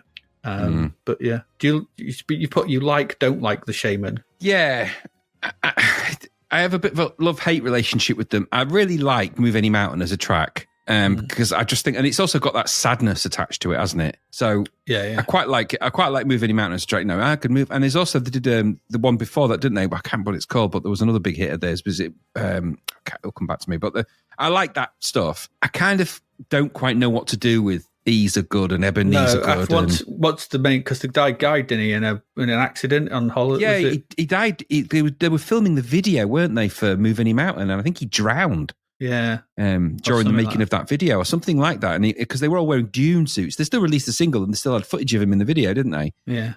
But when he died, I think, and I don't know if he was the creative power behind the group. I don't know enough about them to know that, but they certainly changed direction, didn't they? They went from Moving Him Out to E's Are Good. Yeah. But there was another track by them. It's escaping what it is. I want to say it's got something about Gorbachev in it, I think, at the beginning, but like samples, but I can't remember. No, I can't remember. Sure, Brown Sauce would be able to tell us if he was here. He'll be shouting at the bloody podcast right now. Right now he'll have messages on WhatsApp. It was this. Yeah, he will. He'll correct us. He does, but we never publish any of his corrections because we can't give him the satisfaction of being right about anything. We cannot. In at number 67 is Heart of Stone by Cher. Now, this is a weird thing. I never knew that this song, which is obviously Heart of Stone, which her album is called Heart of Stone, is actually a Bucks Fizz song. It blew my mind, that. It actually completely blew my mind. Yeah, I was like, how did she even hear that? I don't know, because this was Heart of Stone was by Bucks Fizz, released in 1989, written by Andy Hill and Pete Sinfield, recorded at Abbey Road Studios. And do you know, weirdly enough, the Bucks Fizz video for this was recorded at one of the Bee Gees, I think it's Morris, no, not Barry, not Morris, the other one, not Andy, might be Andy Gibbs. One of them is that the film. That's all the Gibbs. I know it's one of them. It's his mansion that they film it at, and supposedly it's haunted by a gardener. That's why there's shots of a random gardener every now and again popping up in the video for their video. So weird thing. But this is, and there's Cher's version is remarkably similar. There's not done much to change it. No, and it doesn't sound like a Bucks Fizz song, does it? No, not at all. Nothing like it. It's actually quite good. I quite like both versions, but it's what it is. It's all right. It's all right. Did you see how many coats he was wearing in the video, though? He was wearing a lot of coats. It was a chilly day. It's too many coats. It reminded me of that moment in Friends when Joey puts on all of Chandler's clothes because it's the exact opposite of, is it stealing his chair? Yeah, for some reason. And it's the famous, could you be wearing any more clothes on it? But it just reminded me of that. He looked like that. He looked like he was sweating profusely under 17 jackets. Especially when they go inside in front of the fire. Yeah. You're just like, can I set these off yet? No, keep them on. A couple more minutes, mate. Got to get the shot. Couple more minutes. I'm dying in here. Give me some water. A couple more minutes. Oh, he's passed out. Turns out he did have a Heart of Stone. But yeah, how weird that Heart of Stone was a Bucks Fizz song. Really strange. Yeah. I feel like YouTube might have been sort of pranking me today.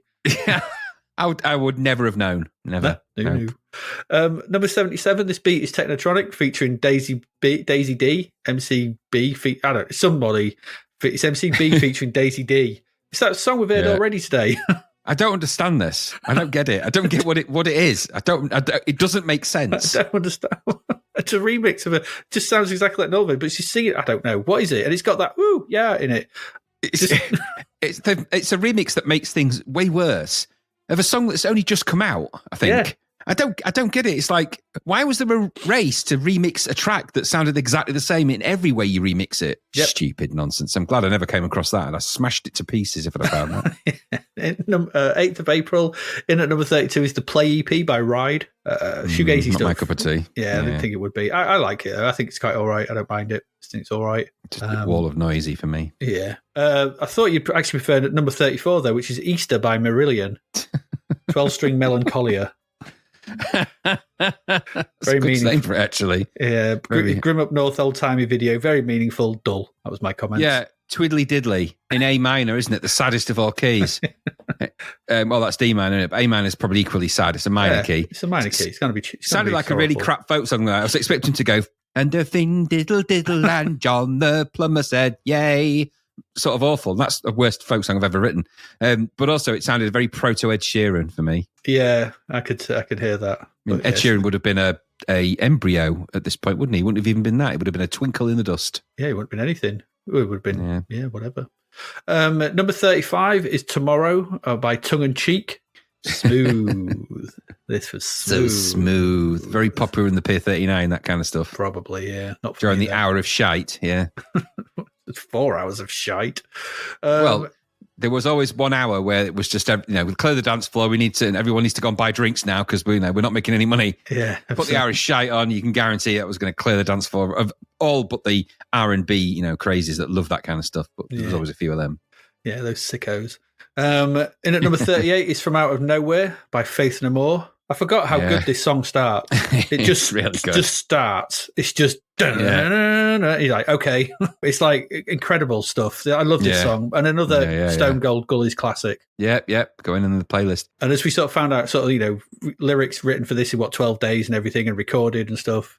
He looks so young in the video as well, Mike Patton. He does look really young. I was also, again, found myself concerned about his neck because he's swinging his head around wildly in that, isn't he? I was like, whoa. And I remember doing that once with Gary on a dance floor where we both danced like crazy, moshing like crazy. It might have been with you. Dancing like crazy to Ministry, and then for the next 3 days we couldn't actually move my neck. I had that on several days, several occasions. I wake up the next morning going, "Oh, my neck." Yeah, we danced. We went we waited all night for this particular rock night, and it was at some really obscure rock night in Grimsby. And we went there. I think there was only about 6 people there. We waited all night for him to play one Ministry track, which was "Breathe" by Ministry off "Mine's a Terrible Thing to Taste," which is an amazing track. Went up and there was just me and Gary. I think it was Gary. It might have been you. You or Gary, one of the two. But just went on the dance floor and then danced like maniacs, like crazy minutes. I even had a woolly jumper on. This is how crazy it gets. Danced and was moshing like you do when you're an idiot. Yeah. And then, afterwards we were like, oh, that was crazy. Wasn't it crazy good? Next day, I was in a bad way. A really bad way. Anyone said anything from behind you? It was a full body turn. It was. I couldn't look up for about 3-4 days. I honestly couldn't look up. I was done. Anyone every time we spoke to you, you were like a Bond villain. So stupid. I don't know. What was I thinking? Oh, I did it loads of times. There was loads of Sunday mornings where I woke up, or sort of Saturday mornings woke up like, oh, my neck. God, what was I doing? Yeah. But this was a particular one that would always have that effect. It is such a good track. And my quick question there was, has it been used on a Bill and Ted's film, or am I just thinking, because Faith No More were on Bill and Ted's, weren't they? But maybe not that song. Maybe that's where I'm getting it from. Because Big Jim Martin actually stars in Bogus Journey. He does. So I wonder if it's... I don't think this is... I'd heard it in there. I don't think so. I'm not sure. The weird thing was about this, which I didn't know, was this had been released previously last October 89, and it didn't even hit the UK singles chart. That's why we never saw it. Wow, okay. So it only got re-released this on the back of Epic. So this was their initial... This was the debut single from the real thing. There you go. It's very good, has to be said. Very, very good. Number 57 is Ragdoll by Aerosmith. Good track, huh? Yeah, over to you on this one. This is odd, because I don't quite know why this has been released or re-released, because this was off the 1987 album Permanent Vacation, and this single was actually released in 1988, as far as I know. Maybe it's off a film or something recently at this time. No idea. Who knows? It's a great track, very cheesy video, though, which, because it places it slap bang in 1980, sort of 1988 when you look at the video. Lots of scantily clad women in windows in silhouette dancing, and lots of leg and cheeky winks and nods from the living scarecrow that is Steve Tyler. The man made of scarves. Pure scarf in this. But it's a great track. I like it because it's different. Permanent Vacation is one of my favourite rock albums of all time. It's such a good album. And that's a great track on it. And it is just a bit different. It carries itself differently. It's got slide guitar, but really amazing guitar solo. It's really well produced. I did notice it coming straight from out of nowhere to that. The difference in a couple of years, how rock was slightly changed. We'll see it a bit more in a bit later on. But that Quiet Boy track, and how these bands, and there's another one was an album of later on, how these bands are growing out of that style of rock is being changed. Yeah, completely. And you can sort of see why. It had its time, mid to early late 80s, if you see what I mean. So 80 up to 88, the Bon Jovis, the Slippery When Wets, and then the New Jersey, this album and Pump for Aerosmith, and a few others. They're such good albums of that shot of time. But as you're starting to head towards the 90s, there's a change coming. There's a big movement coming, and it's so different, the sound, and perhaps the better for it as well. Yeah. But I do like Ragdoll. I think it's a good track, but of its time. Yeah. Number 61 is Expression by Salt and Pepper. It's not my kind of thing, this. There's some interesting rapping in this the back and forth stuff. But, it's not my kind of thing. It's just not. I can't. No. I can't get invested in it. I didn't like the direction that they'd gone with by this point, Salt and Pepper. I liked their original direction. This is the kind of glamming themselves up a bit in the video. It's a bit OTT. It didn't feel very, what's the word? I don't know. It just didn't feel very original for them. When they first did, the first tracks, and push it and stuff like that, there was something quite raw and just, Spinderella on the decks, mixing it up a bit, and then Salt and Pepper just rapping. And I quite like that about it. And they had that vibe.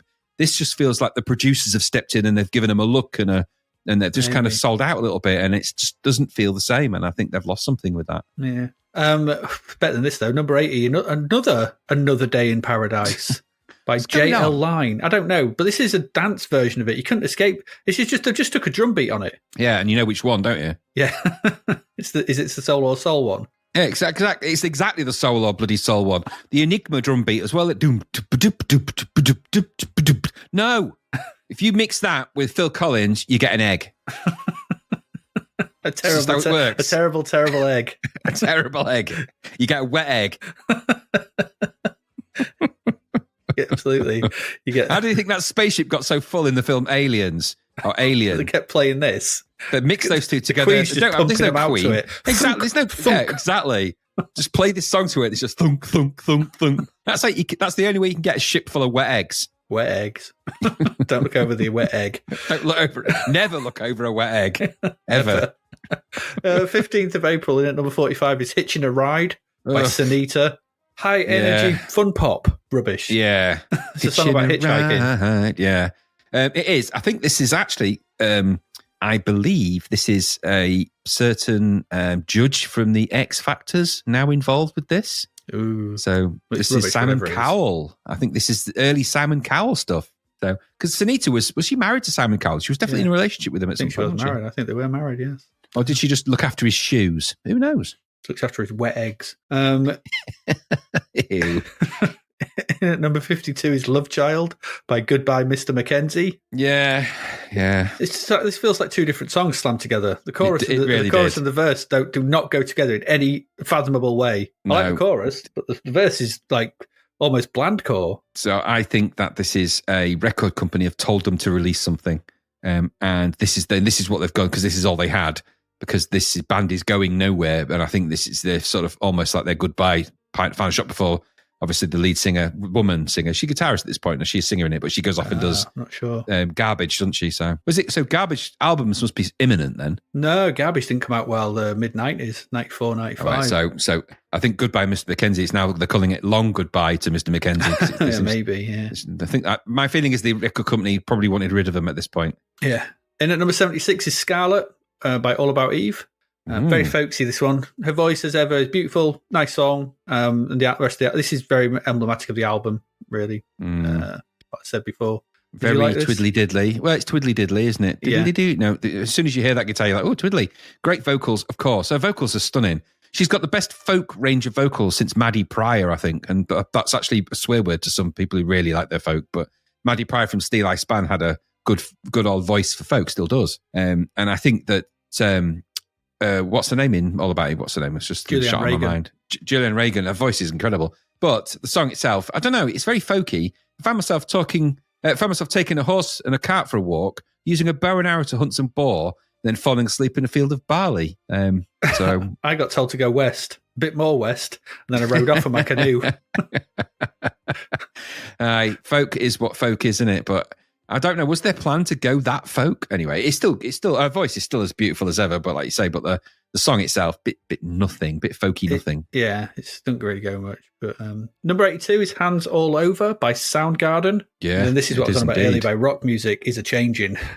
Just a bit. I didn't realise just how early, because I don't think I'd heard this, or if I had, I'd not realised just how Pearl Jammy it sounds, or how much Pearl Jam sounded like this, because Pearl Jam, I think, come a bit later, we have a 10th there next year, I think. And I've not listened to much early Soundgarden, I should, because Chris Cornell's voice is incredible. He's one of the best rock vocalists ever, as far as I'm concerned. Yeah, I agree. It's a very early grunge, but it's it's almost proto like things like Alice in Chains, Stone Temple Pilots, all those kind of things. It sounds very much like that those took a lot from this. But when you hear this and then you get that Choir Boys track or Skid Row stuff we've seen and loads of other things like that, just to see way out of time they are, and what's coming down the line. Nirvana is imminent next year and things like that, just to stomp all over it. But this was it was a very sad loss, very, very sad loss when Cornell died. Tragic. Chris Cornell is one of the greatest rock vocalists of all time, hands down. He's amazing. I mean, and you only have to listen to any of the Soundgarden material. This one, it blew my mind. I've not heard a lot of early Soundgarden. My interest in Soundgarden sort of hit me when I heard Black Hole Sun, I'll be honest, and Jesus Christ Pose. So and those tracks still blow my mind now to this day. His vocals on them are, considering if you listen to those two songs and how completely different they are in terms of the sound, it just blows my mind that someone could have that range of vocal. Yeah, it's like later when he teamed up with the Rage Against the Machine for Audio Slave, and he was, if you listen to Cochise, I think it is, and then you listen to what's it? Gasoline, like a stone. That one. His vocals are just astonishingly good. Mind blowing. Such a tragic shame that he has passed away in the way that happened. But he leaves us a legacy of a really amazing vocals. There's not many vocalists that you can say when you listen to them they really kind of change the way you think about vocalists. And there's only really a few for me. There's him, Freddie Mercury to some extent, and the guy from Free. I forget his name now, but the guy from Free just is when you hear him sing. Even later on when he sings, the guy just always sounded amazing. So some people have got the gift of it, haven't they? It's tragic, really. I have. 22nd of April, in at number 26 is Something Happened on the Way to Heaven by Phil Collins. Yeah, not him. He hasn't got that, just to be clear. No. When I heard him, my life wasn't changed by his vocals. It's boring, this song. Really boring.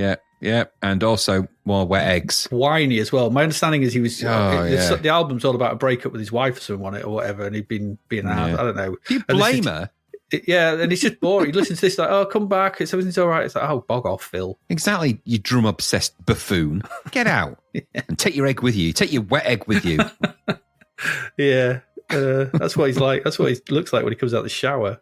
You warthog-faced buffoon. At number 33 is Tattooed Millionaire by Bruce Dickinson. No. Again, compare and contrast to Soundgarden and stuff, Faith No More. Saying that, though, this has got quite a nice chorus, but it's too nice for him in his leather jacket and long hair. It don't fit. No, it doesn't. The weird thing is, so clearly Maiden are having a break, which is, I think, why we've seen a sort of slew of their best of releases 10, or something. 10 for 10 or something. Have they been going 10 years at this point? Did they form so I think that's why it's done that, isn't it? 1980 or something. Yeah, I think you're exactly right. I think that's why that's all come out. And they've obviously taken a break from touring. And as we all, we've joked about Maiden before, but they take a break from touring and record producing by making more records and doing more tours. So this is during his break from Maiden, so he released more stuff. Upbeat Maiden-esque arse, I've described this as. He looks like a young Treguard from Nightmare, doesn't he, in that? And it might explain his wangy eye later in life. Got Bruce Dickinson's or Treguard? Yes. No, well, because if it's the same person later on in life, I'm thinking he was fencing and someone went doink and just poked him in the eye and his eye went all wangy. He's like, I really hurt that, did. Ow, you wanged my eye, you bastard. And caution, I said, caution.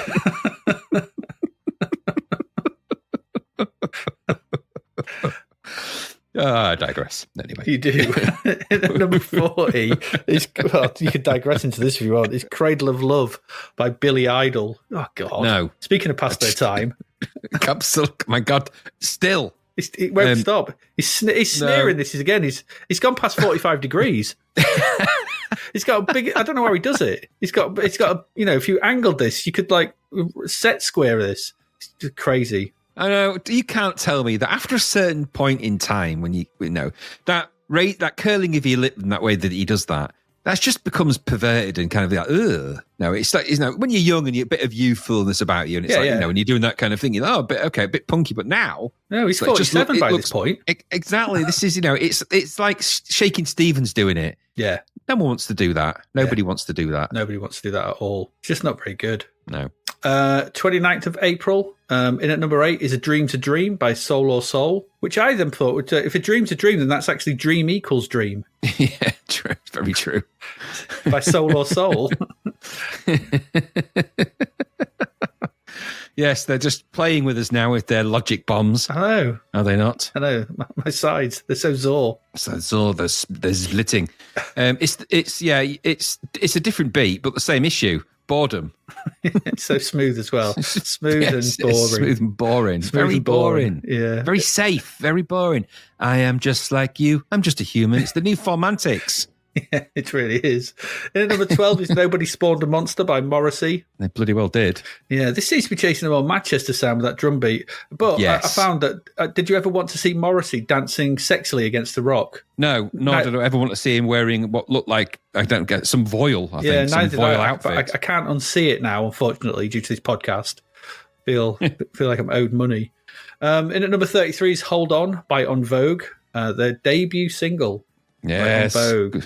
They'll go on to much larger things.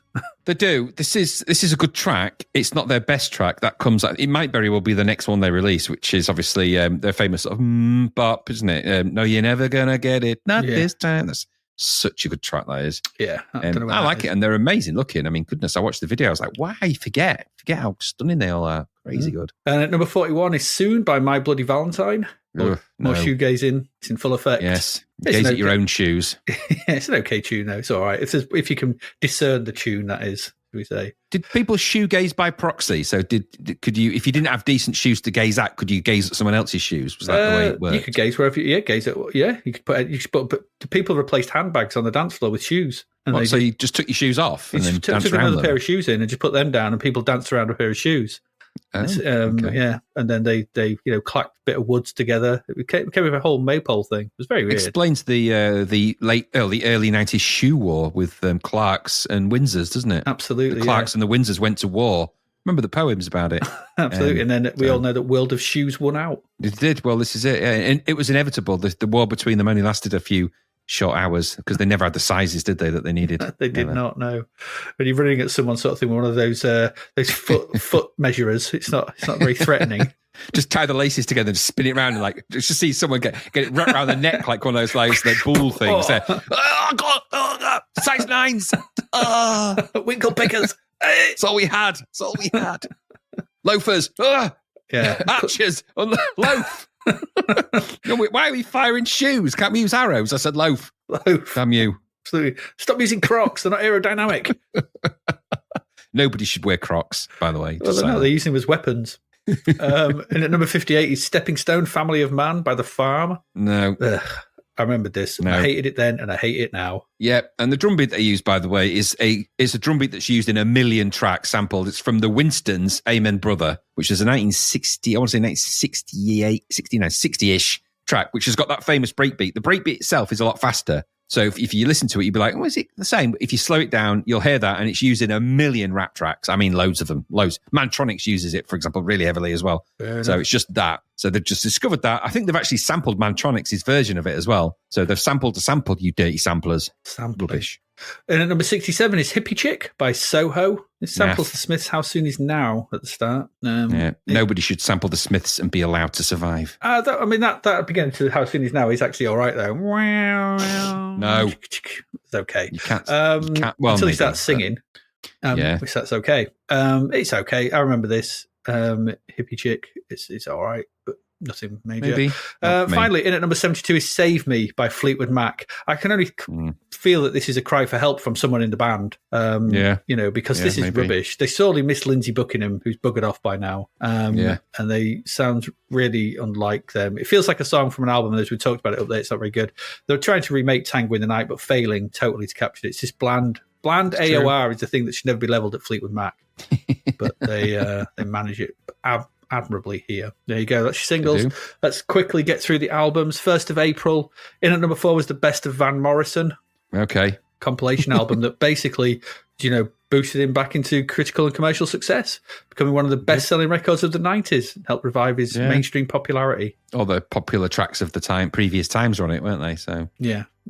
Tell Lies, Tell Me Lies, was that on it? Would that be on it? What, Van Morrison? Oh, not Van Morrison. I was thinking Fleetwood Mac for some reason. I don't know why. Van Morrison. I don't like Van Morrison. Get out. Hello. Hello, Graham. No, what I was thinking of then. I got lost in a different world. Wow, okay. You're still thinking of Save Me by Fleetwood Mac. Yeah, it's weird. I don't know what happened. I think it's that gravel from that song. It's affected my brain. Probably. And number 9 is Running Free, Run to the Hills by Iron Maiden. Oh, God, another one of those good tracks, but yeah, is what it is. Number 13, he's Still Got the Blues. That's Gary Moore. Yes. I think he does. Very good guitarist, Gary Moore, if you like that kind of thing. Yeah. Number 14 is Flood, They Might Be Giants. It's They Might Be Giants if you like this kind of weird sort of eclectic American rock. I like one track by them. Yeah, everyone does. But yeah, no track on this is over 3.5 minutes long. Most of them are under 3 minutes. Some of them are under 2. Keeps things tight. That's how it used to be back in the 50s, isn't it? Yeah. So Elvis songs are about 2.5 minutes, just over. Number 35 is Lily Was Here by David A. Stewart and Candy Dulfer. Yeah. This is the soundtrack album to the 1989 Dutch film of the same name, which Lily Was Here, but although the original title in Dutch was De Cassier, which is the cashier. I don't know. Yeah. I don't know why it's called Lily Was Here. I don't know either, but it's Dave Stewart from the Eurythmics. Right. Then number 36 is Berserk by Tiger Tails. Oh, awful. These are a Welsh glam metal band from Cardiff. Their 1990 album Berserk made the top 40. Here it is. So this is. I listened to this. I just laughed. Dreadful shit wasp knockoff. It sounded like to me. It's got tracks on it like 6X and Squeeze It Dry. In the 6X, the band are actually chanting 6X.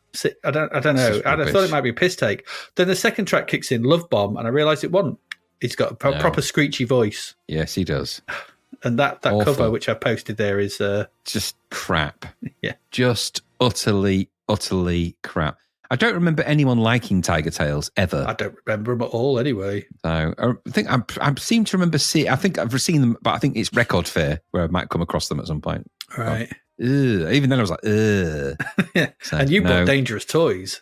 I did indeed. The most flexible album in the world, but I did buy that. So I use it to cool myself down on a hot day. Yeah. Oh, it's hot it was today. Printed on the thinnest vinyl. Number 50 is Around and About by Squeeze. That's a live album. If you like Squeeze, you'll like that. Yeah. Number 8th of April. In at number 3 is Brigade by Heart. Yeah, it's got the popular songs of the time on it, hasn't it? So Alone is on that, I think, and a couple of others. Nah, they were way earlier. This is that one we looked at the other week. Oh, of course, yeah. Yeah, it's that, because last music, there was a single of theirs, wasn't there? Yeah. Oh, God, it was awful. It was gushy, yeah, CD wet stuff, wasn't it? One, yeah. Yeah, no more of that. This is another band sounding out of time at this point. The time has been and gone. Yeah, totally, yeah. And the hairstyles, definitely. Yeah. Number 9 is Wasted Years, Stranger in a Strange Land by Iron Maiden. Just stop releasing it all. Yeah, please do. Number 12 is Classics by Moonlight by James Last. Yes, and his orchestra. I don't know why he had his own orchestra. Well, it's James Last and his orchestra specifically, not James Last and an orchestra. James Last and his orchestra, he owns them. He does. So where does he keep them? Does he? I imagine they're all trapped in this room and it's just feeding like food through a little trapdoor at the top. And they're like, and he's like, I'll let you out soon. We've got an album to record, an album of classics.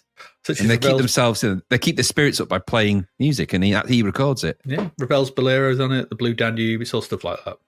Weird, yeah, weird. It's just a classical album, which I always thought he was famous for disco versions of stuff, but apparently not. No, obviously not. Number 17 is Let Them Eat Bingo by Beats International. Unfortunately, yeah. Not a good album, that. Is it not? I don't know. I've not listened to it. No. This was Norman Cook in it, but it's before he did Fatboy Slim, I guess. Yeah, it's essentially exactly that. I mean, he was DJing a lot at this point. He was already releasing a lot of singles under Norman Cook and it wasn't Fatboy Slim at this point, but he was doing that, which is where Beats International. Yeah, it was but he was releasing stuff before Beats International. This was a song before that. Beats International was what they put together with Lindy Layton, but the track was released before. It was a B-side or something. But that said, this album is just if it explains why one-hit wonders are one-hit wonders, because this is a lot of people would bought this album because of "Be Good to Me" because it's on it, and then you've got a load of other tracks that you think they're not quite as good as I thought would be. None of them are terrible, but it was a one-hit wonder. So the others are never going to be good, are they? No out-and-out bangers. No. Number 18 is "Witness" by Halo James. Know nothing about it. No, this was their soul album. It sold quite well, but no, couldn't tell you anything about it. 15th of April, we've talked about this, Behind the Mask by Fleetwood Mac, in at number 1. Absolutely by ABC is in at number 7. It's the greatest hits by ABC. I like this, that a new remix of The Look of Love was released to promote the album, but not with the approval of the band. I wonder why. Because I listened to it. It's not good.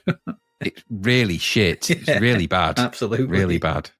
Number 10 is Can I Play With Madness, The Evil That Men Do by Iron Maiden. God Lord, just stop.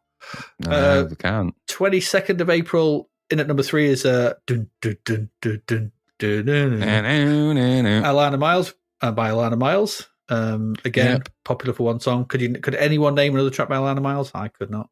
Exactly, that's what I mean. An album that was principally released because of that one song, which is a thing they started to do around this time. Yeah, a lot of that. In at number 4 is Fear of a Black Planet by Public Enemy. Very important album, their third studio album. Over to you on this one. Go on, man. Well, I don't know. I mean, Brown Sauce is your authority on this kind of stuff, I have to say. I'm a pretender to that crown. But my notes on this were that this is a lot more scratch DJ. It's very sample heavy. And I'm not saying the others weren't, but this is different. So the other one was more scratching records around break beats and getting breaks and sort of that. Their albums are building up to something like this. This one involved a lot more technology. So Chuck D said in the production of this that he involved more samplers, more Akai samplers, and you can kind of tell because there's a lot of soundscape in it. It's very busy orally, so it's quite a lot going on. There's loads of samplers, there's loads of tech involved. You can hear it in the production, which gives it a more clinical, well, not clinical, a kind of a clinical technological sound, persistence to it, so that it's got lots of things firing off at very precise times. It's all very precise. And then you've got the sort of the amazing rap vocaling on it. You've got Flavor Flav in there, of course, at this point as well. I mean, it's an amazing album. It's a really brilliant album. I actually don't know what Brown Sauce thinks of this one. It would have to, let us know via WhatsApp or something. But I actually quite like this album a lot. I have to say, though, Public Enemy is not a band I go back to very often to listen to their album. So it was quite refreshing to go back to this one and listen to it.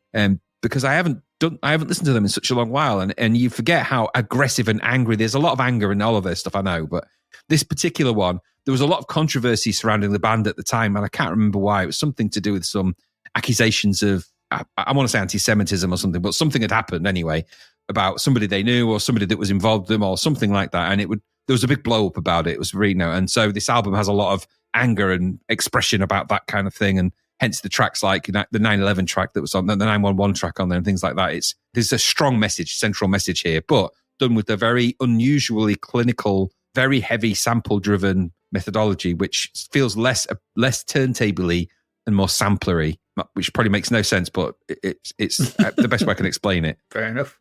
Take your word for it.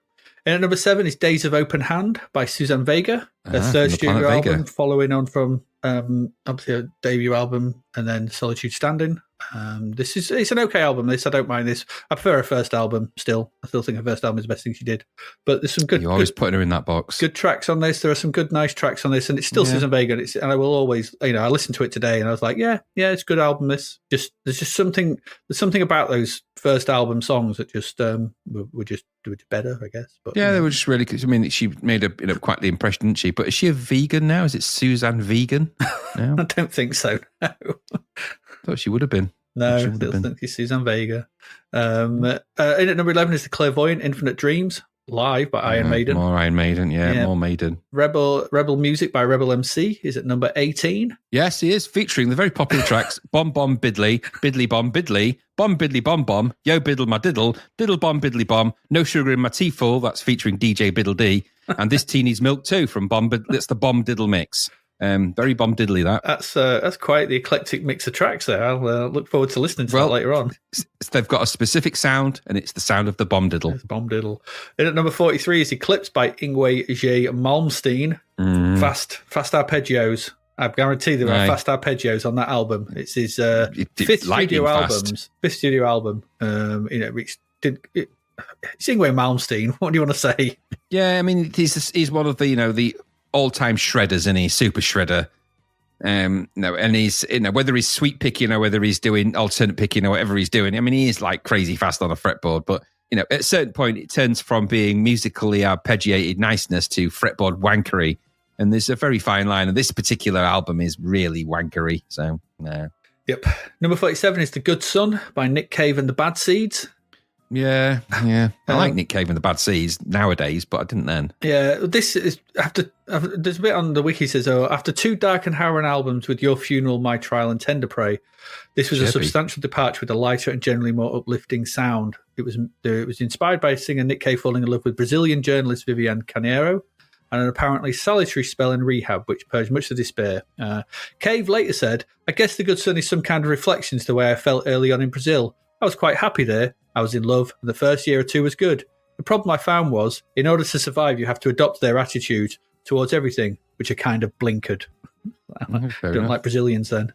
No, I didn't like living in Brazil, but maybe you just... Maybe they, over time, maybe they were saying, you need to get the Brazilian Mr. Cave. And it's like, I don't want one. You must shave all the hair off your ass. Do your sack back and crack. Shave those sideburns. I have done. I said shave those sideburns. He had ass sideburns, so nobody could see. Ew. Ass burns. Ass burners. People suffer from that, don't they? It's a terrible complaint. That'd be underburns. I said, shave those underburns. Oh, it's chafes. Chafes so bad. Absolutely. 29th of April, in at number 2, it's baggy Manchester Madness at the bottom for this one. Number 2 is Life by Inspiral Carpets. Okay, we talked about them last week. And finally this month, in at number 60 is Love God by the Soup Dragons. Yeah, more of it. Yeah, absolutely. Yeah. What was the big famous Soup Dragons track? Just remind me of it. Was it not Free? I can't. Yeah, is it Free to Do What I Want? Is them in it? No. Yeah, it might be actually. Yeah, it could be. Yeah, I think it is them. Don't like them though. Okay. Not for me. There we go. That's your music. Quite a lot of it. A lot of singles, but stuff going on. And a clear change in rock music occurring before our very ears. We're going to go away, take a quick break, and then we're going to come back. We've still got 3 games to get through for this week, so please do stay around. We'll get to them soon.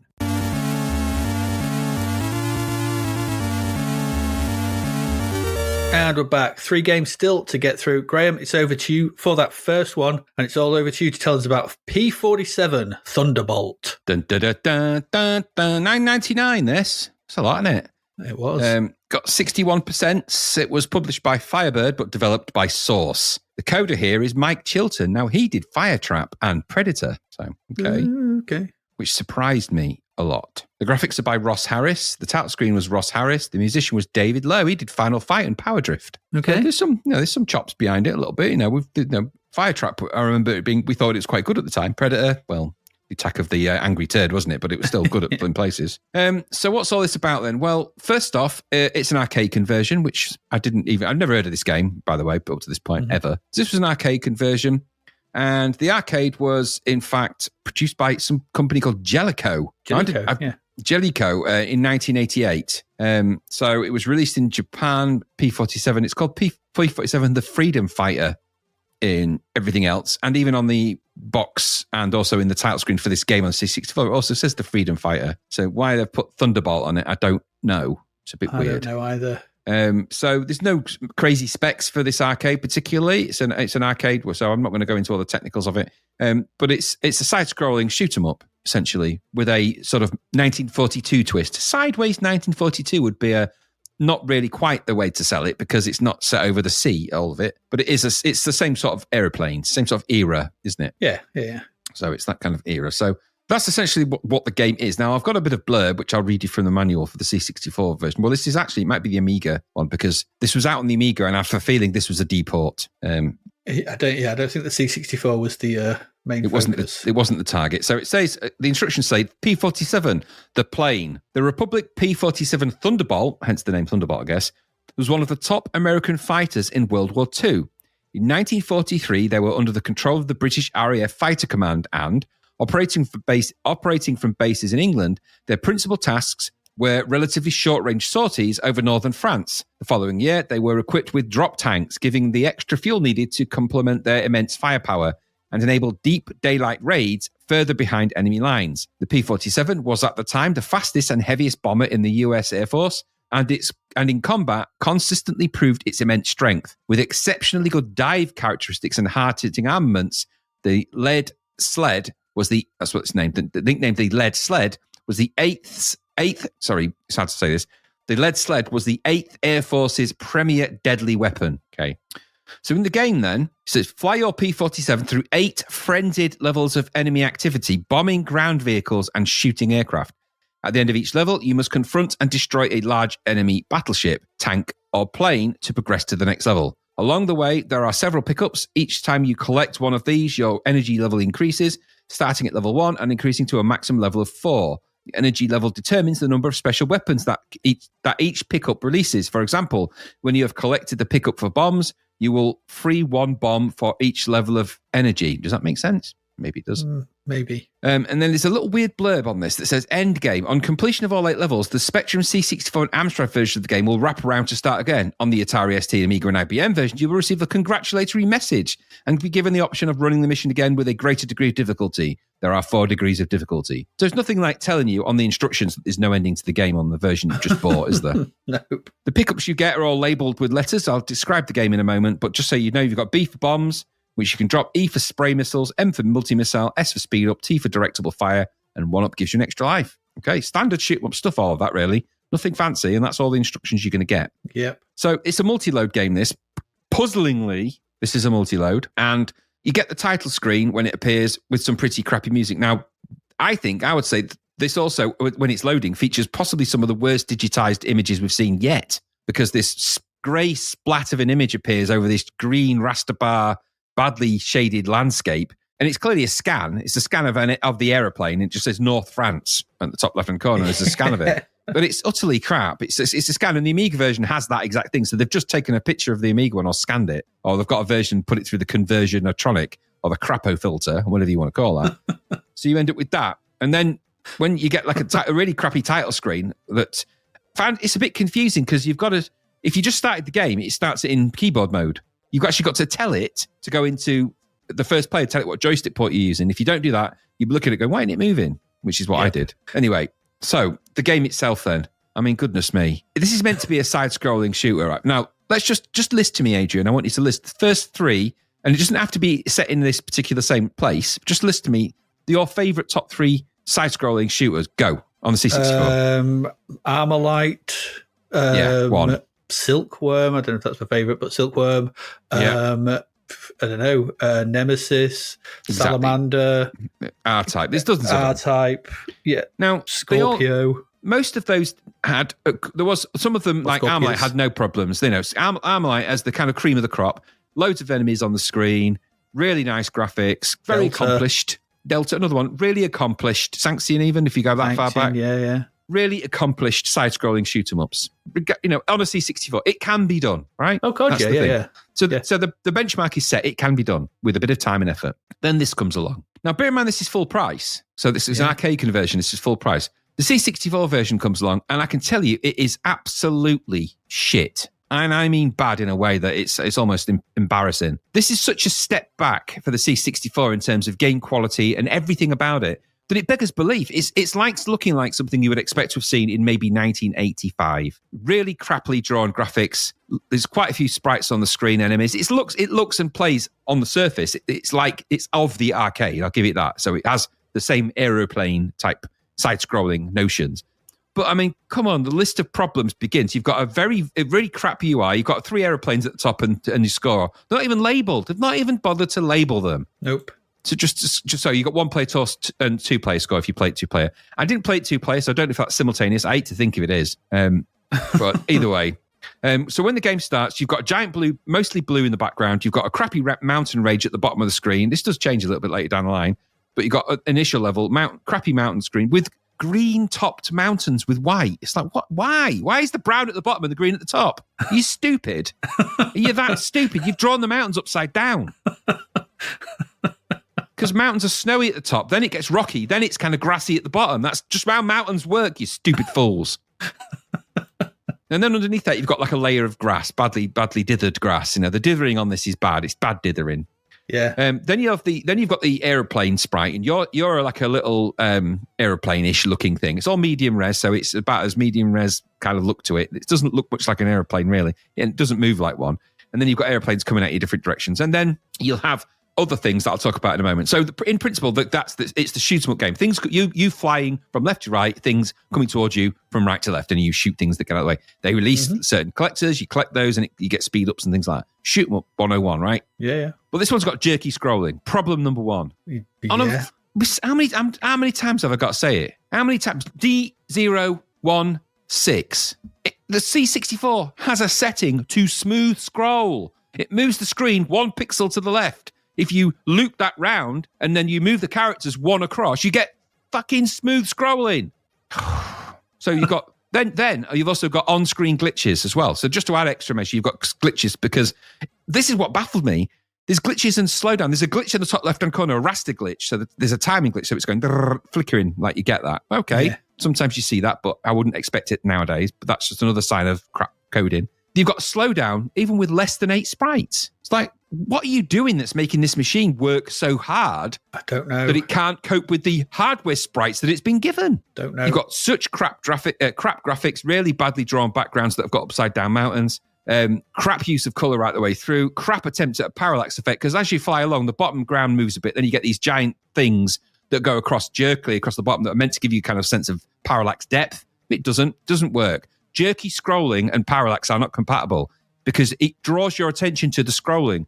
The idea of a parallax effect is that it doesn't draw your attention to the scrolling, it draws your attention to the idea that there's distance and that the parallel planes are moving at different speeds. That's to give it depth. If you draw the attention to the jerkiness, all you see is jerky scrolling times 3 layers of parallax. It's a stupid thing to do. If you can't code 1 layer of scrolling smoothly, don't try any more than 1.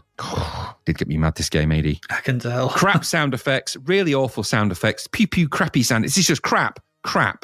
This game was awful. 8 levels of this. They're all separate loads. It's baffling. Now, when you do get to the end of this level, if you can be bothered, you will get a boss to fight, and they're stupidly easy. I say they're stupidly easy. If you get to that point, there's so many ways to die in this. You get your brush near something death. The collision detection is off the chart bad, and you also getting things firing at you, and you can also just die almost involuntarily in this as well. Mm-hmm. There's a lot coming on the screen. Crawling. There's tanks that come on the bottom and shoot upwards. You can drop bombs and things. There's a little bit like Scramble in certain ways. It plays a bit like a crap Scramble. It's a Cramble. Yeah. Nobody wanted to play Cramble. There's nothing to like about this game. This is a game so far out of its comfort zone. It's unbelievable. The comfort zone for this, the Amiga version, by contrast, is really good. It's a really good arcade conversion, a really good version of it. It's even the scrolling, that's a little bit jerky, which is unforgivable, but it's quite good. And it's a lot like the arcade in colour, tone, and sound. The C64 one is clearly just been put together by one person sat in the back of an office, given a few days or something. It's so bad and it's so disappointing to see. This should not be the side-scrolling hurrah of the C64. These games should not be. It's so crap. It actually upset me how crap it was. And so I'm not going to speak any more of it. Everything about it was awful, with the exception maybe of the sound was okay, I suppose, the music, but everything else was just shocking. Shocking. It blew my mind. I couldn't believe it. And it got 61%. 6, I would have given, and maybe even given it less. It's just rubbish. It's so bad. But what about you? What did you think?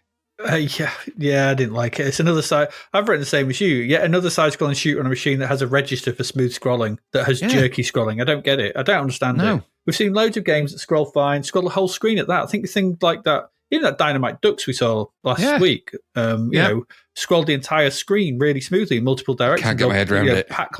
Pac-Land's another one. But in the 90s, I mean, goodness me, we've had so many smooth scrolls. You could have just hacked one of those and robbed any one of those scrolling. Yeah. So why this looks like this feels like, I've got no idea. We have the sprites. They're indistinct and badly coloured. Grey and white against a blue background. No, that's not good. What were they thinking?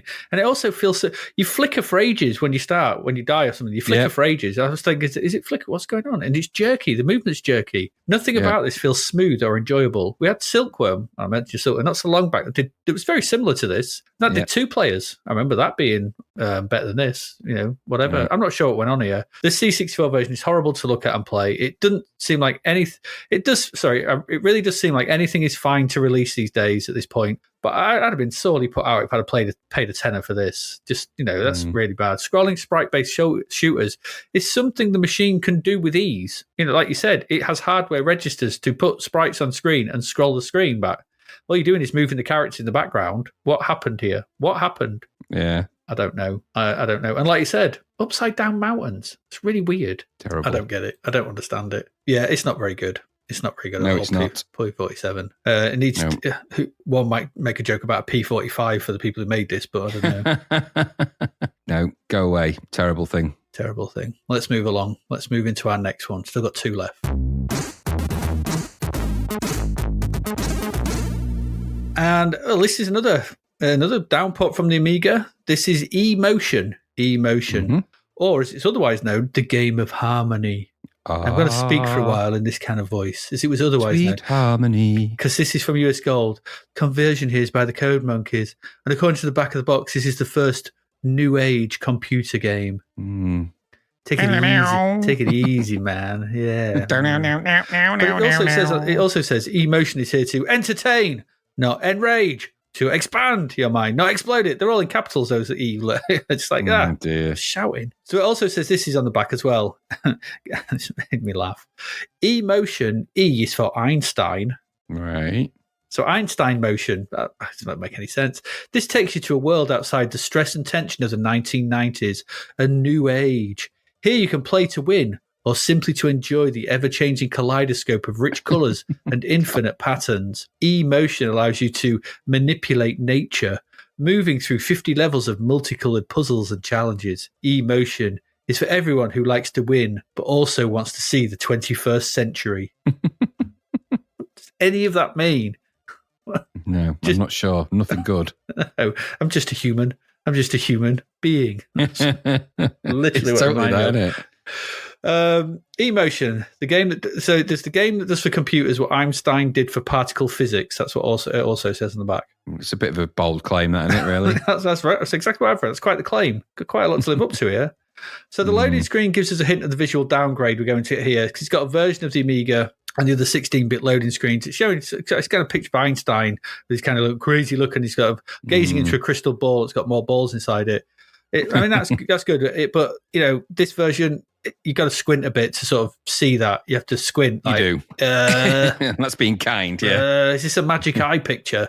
When the game finally loads, we get a high score table for a title screen and an okay version of the music from the Amiga version.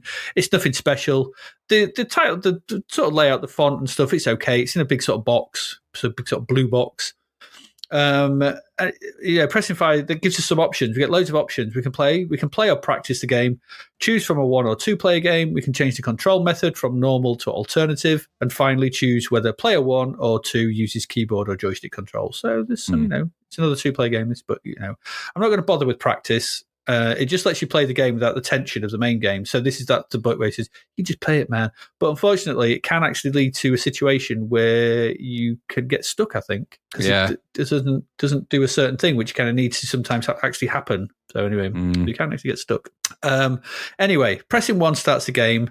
And you can be forgiven here. What you initially see, you think, oh, is this asteroids? Yeah. It's like asteroids with tethered balls. It's weird. So you control a small triangular ship. The controls are pretty simple. In the basic mode, I found the alternate mode horrible. So left and right rotates your craft. Fire is thrust. But in the alternative control, up moves you forward. So up is thrust. I found that very frustrating, because you push up and you're slightly off to the left, so you're twirling, always twirling. And down flips your craft 180 degrees. So there you go. So in the alternative one, down is slow down. In this, you just take your finger off the fire button. So it's the best. Just leave the controls as they are. So on the screen as well, what you'll see some coloured balls. They almost look like asteroids. You'd be very, and there's some stuff on the screen as well, but there's not much. It's a black background. There's a few balls, and there's your triangular ship. So on the initial screen, there are 2 yellow balls, and 2 blue ones, and they're joined. Some of these balls are joined by a tether line. So they've got a line between them, kind of like the tether you get in Thrust, I guess. So your job here is pretty simple. You just got to hit a ball and make it collide with another ball of the same colour. That's it. If you do this, then they are destroyed. You get points. If you clear all the balls from the arena, then you move on to the next one. There are 50 levels to work your way through. So like I said, there's 2 yellow ones, 2 blue ones. Just hit them together. Just hit the yellow into the yellow, the blue into the blue. You'll clear them off. Sounds easy. And if this was a Zen New Age game, then it would be, except it's not. This game's not Zen and New Age. Should a ball hit a ball not of the same colour, they'll create a pod of a ball of a different color. So like the yellow and yellow. If a yellow one hits one of the blue ones, they'll create a sort of a red pod or a pink pod or a green pod or something like that. Now you can run over this when they're sort of small, because they start off quite small, and you can run over them when they're small size to collect them, and you get some energy back. So if you've lost energy, because I'll come to why in a minute, so you get some energy back. But if you don't do it quick enough, then the ball will grow, and it now be a full size ball that can only be destroyed by hitting another ball of the same color, which means you're going to have to knock two balls, the red, yellow, and the blue one against each other again to get another ball of that same color and wait for it to grow. So this is how this game gets quite complicated quite quickly.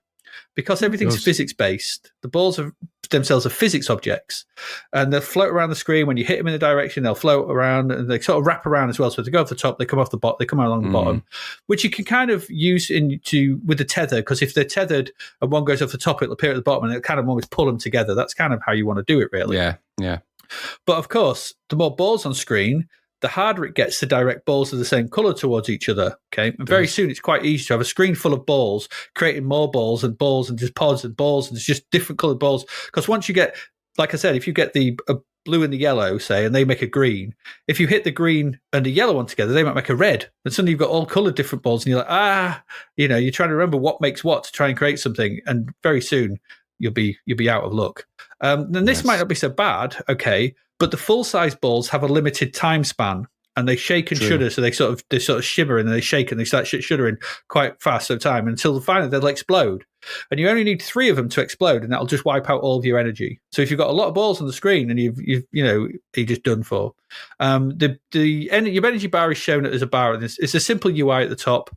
It's just got a bar, which is your energy. There's also your score and your lives remaining. That's it. There's not much in the way of UI on the screen. And your energy goes down alarmingly fast. You can try and replenish it by, getting some pods. But if your energy's going down, the pods don't sort of butt it back up. It'll just go down. You'll be dead. And once you're dead, you've got 3 lives and it's game over. Should you, like I said, so if you run out of energy, it's game over. 3 lives, it's game over. The screens are made more complicated because they've got barriers on them as well. And as I said, some of the balls are tethered to each other. So sometimes the balls are not tethered; they're loose. So you can kind of hit them all over the place. Sometimes they're sort of like there's one quite early on where there's like odd. The balls, there's two red and 2 blue. They're all tethered to each other and they're all around a square. And you kind of got to knock them out and around, and it's very frustrating, very hard. And like I said, you can use the tether to your advantage by knocking off screen, and it'll pull these stuff together. It's quite simple in premise. And so every few levels, you get a bonus level. And this reminded me of Bomb Jack, where you got to get the bombs in order. Kind of same sort of principle sort of thing. So you'll get 1 blue pod and a load of yellow ones, and you collect the blue one, and then one of the yellow ones will turn blue, and you've got to collect them in order quite quickly. So you move about and you've got to collect them and get bonus points. That's it. And that's really it. So there's nothing more to this. You try to navigate the open screen or with balls, you're knocking balls into each other and to get rid of them. That's it. And at first, I find this quite good. It's quite an innovative idea. It's quite nice. The idea is a solid one. It's original. I mean, it's essentially someone has just looked at asteroids and gone, well, what if you weren't shooting them? What if you were bashing the asteroids into each other? Okay. All right, that's pretty much. I can see that's where someone's come to this from. It looks dead like it, but it's a decent idea for a game. The issue here, well, it just comes with the fact that the C64 just cannot handle the physics needed to run the game at an adequate pace. No. That's the problem. And when you get a few things on screen, the frame rate tumbles into the single figures, leading to a game that is barely playable. It's just, even with just the basic few balls and the craft on screen, the frame rate and sensitivity is just not really high enough to cope with what the game is asking of you. No. It's really hard to navigate your ship and get it into a point where you want to hit it. You think, I'll aim it here, and you press thrust and it'll go off in a direction you weren't expecting. It's just slightly off. The aim is just not, it's just slightly wrong for where you're looking at. So you'll try and hit a ball in the right direction, and that ball will just go off in a direction you're not thinking, for God's sake. So that's the problem here. The Amiga version moves at a much faster rate. It's more cleaner. It's more clearer. You can turn more angles because it can obviously render more pixels, so you can get decent stuff, and it just has a bit better. All this talk of Zen meditation and New Age enlightenment soon go out the window because this game gets very frustrating on the 64 very quickly because you can't control it properly. The visuals themselves are basic. I mean, really basic. Single-coloured balls and basic barriers and a craft from asteroids. There's not a lot on screen being rendered. Admittedly, when you start to get a lot, when the pods appearing and balls hitting each other and all that kind of stuff, you can get the screen can get pretty busy. I presume it's all being done with character graphics, not sprites.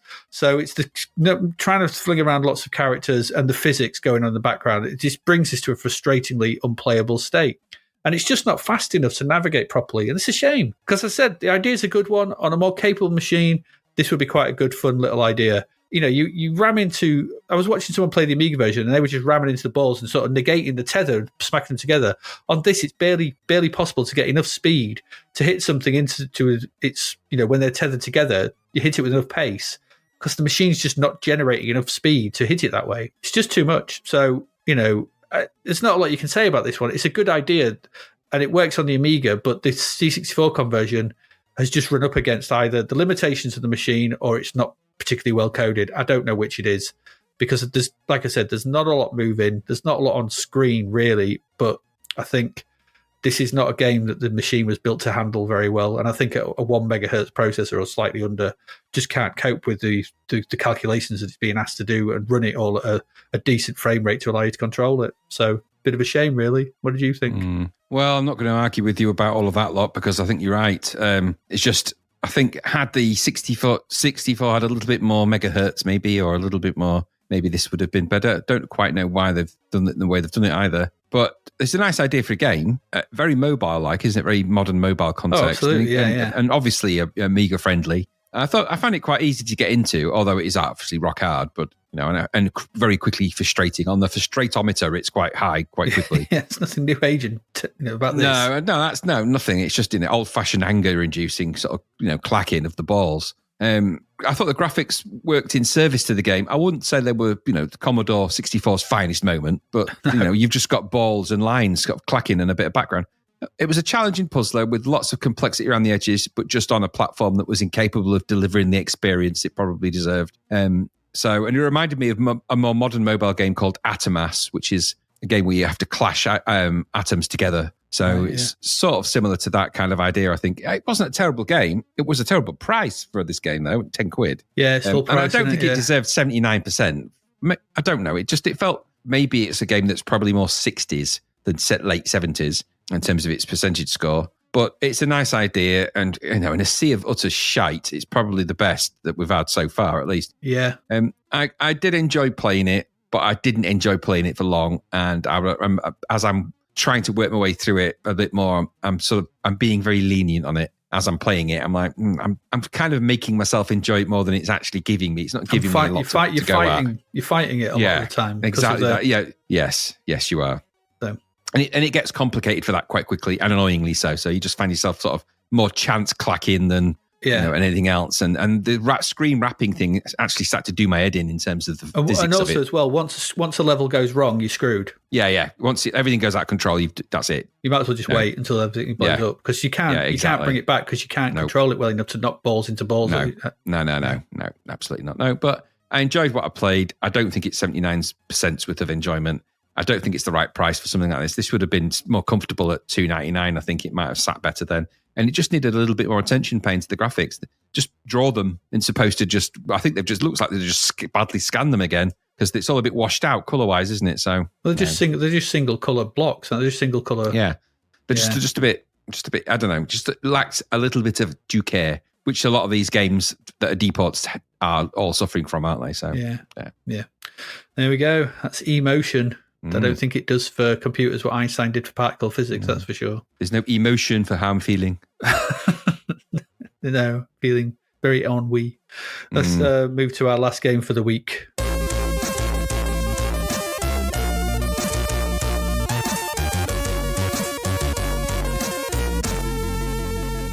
And Graham, it's down to you to tell us all about Crackdown.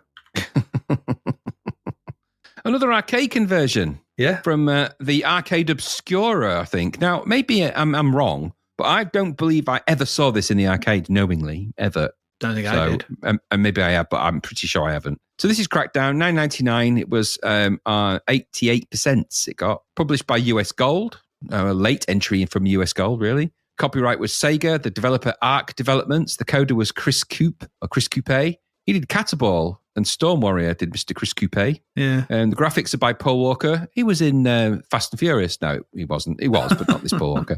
He did a Carry Warriors graphics in Forgotten Worlds, and you can kind of tell, actually. Certainly the Carry Warriors part. Yeah. And the musician's Mark Cooksey. So you get an odd title screen for this, a loading screen, a little bit odd. And then you get to the title screen, which is just kind of a pink background with the word Crackdown on it. Some bullet holes appear and the Sega logo. Quite straightforward. And I'm guessing that's probably straight lifted from the arcade. Probably. So the arcade itself, it's a Sega arcade. It was produced in 1989, so it's quite late. I didn't get a lot of the technical specs. It's classed as a maze labyrinth game, principally this. And I'm just going to see if it's got a Games Machine listed Crackdown on their May the 15th, 1989 issue as being the third most popular arcade game during the previous 2 weeks. 2 weeks. Mm-hmm. Is that a measurement of game popularity? Yeah, we had one the other week that was 2 weeks as well, didn't we? So I'll tell from the off. I will say a couple of things about this. So obviously, this game is a bit of an odd bod. So there is a player's guide to this, and it's not extensive. So I'll just read out the blurb. It says, after breaking through the main gate, Ben and Andy now encounter the replicants' barracks. The keen-eyed guards are on a constant watch. The orange guards are masters of kung fu. The green guards are expert shots. As Ben and Andy pass the trucks, the kung fu masters leap out, ready for attack. After making sure they have planted all the bombs after making sure they have planted all the bombs they have, but seconds to make the. I'm trying to read this. After making sure they have planted all the bombs they have, but seconds to make their way to the next level before the barracks are totally destroyed. Now Ben and Andy make their way through the underground caverns, which lead to the rest of Dr. K's fortress. The green and orange guards are still hot on your trail, but now machine guns carry bulletproof guards to join in the fun. Watch out for trapdoors. The next level is the refinery. Athletic guards with tops of... For God's sake. The next level is the refinery. Athletic guards with top-of-the-range pistols are out for blood. Things could hot up as some carry flamethrowers. Be careful in the water as you could drown. The fourth level, you now enter Dr. K's transporter room. Be quick through the electric doors. On the far right, the guards are transported across the fortress on the huge transportation grid. 4 levels down, 12 more to go. I know. It's like, oh, God, really? 12 more of that? All right, so the principle of this is it's a bit of an odd mixture of different games. There's a little bit of a Carry Warriors in this. It's principally a Gauntlet-style game. And it's multiplayer, 2-player, I think, on the arcade, essentially, and 2-player on the C64. The screen is, when you go past the giant pink background and the Crackdown logo, and you press fire to start, assuming you started it in 1 player, you'll be presented with a kind of a grid view or a series of grids. Now, this is the same as the arcade. I'll give credit where credit's due. It's a C64 version of the arcade, and it does look principally the same if you look at an arcade screen grab or look at the arcade. Yeah. So on the top left, you've got Ben's sort of vital statistics, if you like. On the top right, you've got Andy's. So I think in there you've got, they can carry different types of weapons as well, so you can pick them up along the way, and it's the number of those weapons you've got and the number of, I want to say health that you have on there. But anyway, that's principally it. In the middle, at the top, you've got a very condensed map. Very tiny little map, which is actually almost impossible. It looks like a circuit board. It's that small. Yep.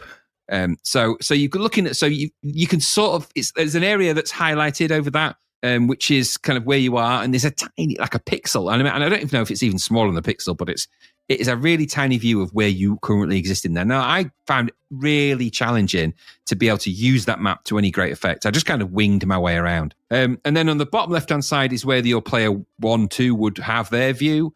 And then on the right-hand side of that is the other player, so it splits into 2. So you can play as 2 players simultaneously, and you can be on different areas of the map. That's quite nice. That's quite nice, the way it's done, and it works. Your main view, then, if you're a 1 player, the left-hand side will be screened out, so you won't see that, or at least that's the way it was for me. On the right, you'll get like a zoomed-in view of where you are in the map. Now, I think the graphic size is maybe about the size of an Ikari Warrior, maybe a little smaller than that, but it's about that size for you. And you've got enemies. You start, by the way, instantly with an enemy to shoot and kill immediately. And if you don't, they'll kill you straight away. So you'll have to be very wary of that. This happens a lot in this. Yep. Now, the arcade differs from the C64 one in one key way, and that's the scrolling. Because the arcade scrolls around the map in a kind of a free scroll. So as you move, the screen camera will move essentially with you, and I think it keeps you centered. Yeah, push scroll. So it scrolls around in all directions. So you can move around the map gauntlet style. Yeah, essentially. Yeah. C64 doesn't do that. for some reason in the C64, you have to get to the edge and then it scrolls a little bit. And then you get to the edge and it scrolls. So it's more of a push scroll slide. So it's more of a, it's almost really kind of a slide scroll game. Yeah. So it's like tiles sliding in almost. Now it sort of works, but it sort of doesn't. It works in the sense that you can navigate around and stuff. It doesn't work because as you walk around, it reveals enemies to you in locations that you're not prepared for and you'll get shot. Remember that there's expert marksman here. Now, there is a nice trick in this game that you can walk around with the joystick and it's fire to shoot. I can't remember what change weapon was, but you can change your weapon, but fire to shoot. But you can just push against the walls and they'll sort of back against the wall and they'll kind of stealth walk around and you can actually get around like that. So parts of this game actually require you to be stealthy. So you've got to sneak around and sneak past some of the guards. So you don't have to go into this. In fact, you can't go into this running and gunning. There's a little bit of that, but in some areas, you've got to just kind of sneak past the guards. And I quite like that about it. It's all there kind of is, but I quite like it about it. And the C64 does do that. It does look weird when you sort of just turn into a ping pong bat on the wall or something, like you're very slim. Yeah, he goes very slim, but at the same time, it is in there, and that works for both 1 and 2 player. So you can sort of, and the idea is that you got to get all the way through an exit, plant all your bombs on this particular level in all the key locations which are indicated on your map, and then get to the exit and get out in a very short time frame. Now, I think you've got 4 minutes to do that. I don't think it's long. So that was key problem number 2 for me, is that because you can't properly navigate because the view's kind of too small, and your view is impinging you because it doesn't scroll properly, means you can't really do the thing it's asking you to do very well. It's actually hard to navigate your way around when things are sliding in and out. It's quite disorienting. If you're just scrolling around, you can find your way around a map. But when things slide up, across, up, left, across, up, it's actually quite disorienting. And like I said, it reveals enemies. Now, some of the enemies you can shoot, some of the enemies will shoot you straight away. And you've only got a certain amount of lives and then it's game over. So it's actually very challenging. It's a very difficult game, but not because you're bad at the game, but because this game is punitive because of the way that they've chosen to make the game function, which is actually a big letdown. So you could, like I said, you control this around, you're moving around and you'll try and move around the map and you might try and put up with it. And I think if you can just bear with it, it's a good conversion of the arcade apart from those 2 things.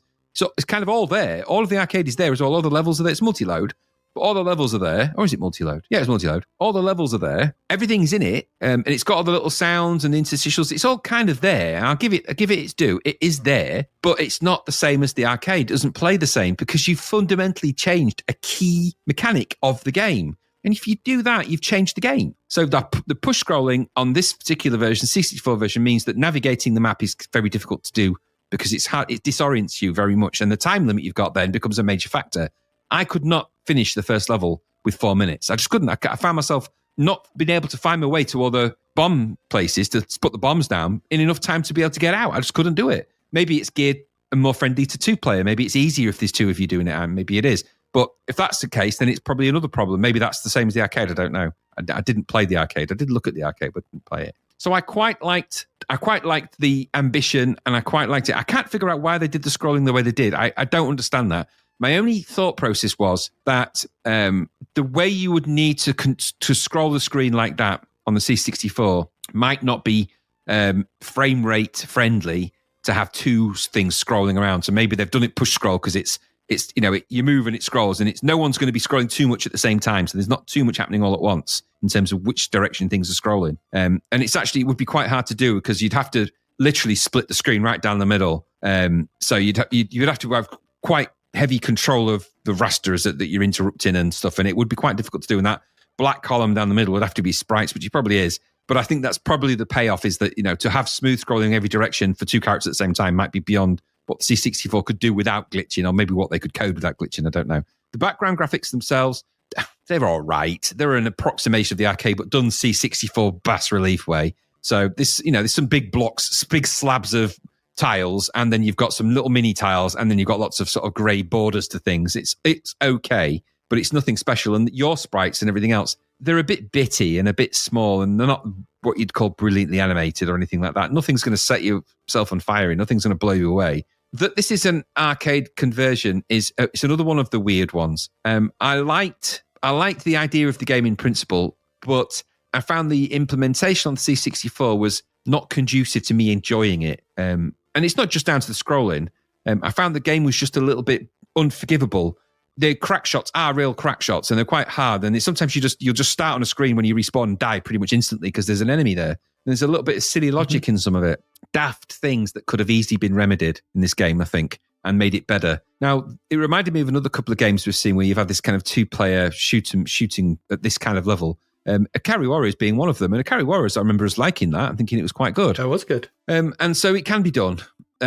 What's gone off here, what's quite gone wrong, I don't know. But I suspect this is the US Gold pressure of get it out in 3 weeks or something. It looks to me like a game that just needed maybe a little bit more development time to finish off some other stuff around the edges, but it wasn't given that time. I didn't check any of the Amiga or any of the other versions, which I'm assuming there must be. So I don't know if this is just another one of the games that they've just, given it to the guy who does the games in the corner and forget about it because not many people are going to buy it kind of thing, even though there are still millions of C64s out there at this time.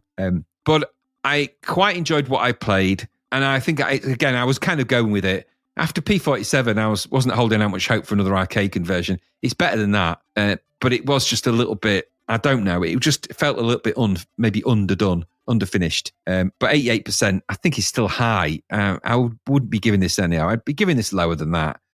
I've been kind to it, but I couldn't get much further in it than the first level because I couldn't get past it all. And then in the end, I was just a bit fed up with it. Music and sound effects are average best. I don't know. There's enemies everywhere as well in this game. I mean, they pop up all over the place. I don't know. I didn't really enjoy it, but I didn't think it was crap. But that's not saying much in this sea of arse we've had for this episode. What did you think? I didn't like this, and also as well, the Zapped review is weird. There's something stinks in it. Phil King, he outright states he didn't like it, but the image for him is a full thumbs up, which is always weird. I don't know what's going on. And they also say in the comments that the scrolling is really smooth for the C64 version, but it's that horrible flick screen scrolling nonsense. So they're saying, oh no, it scrolls really smoothly. Works well on a technical, and more so on the C64 with smooth scrolling and fast-paced action to match. Like, no, it isn't. No, it's not. Not such fast-paced. That's far from what it is. No. They also say the background graphics are very good. No, they're not. There's some nice light and shade parts, but they're nothing special on the C64. I don't know. And the image of the C64 version is really crap on the. I don't know. I didn't think this was very good. It's ruined by that stupid flick screen scrolling nonsense. It just ruins the game. Yep. I don't know why. Maybe you're right. Maybe he's scrolling too much, but doing it this way just makes the game. I don't know.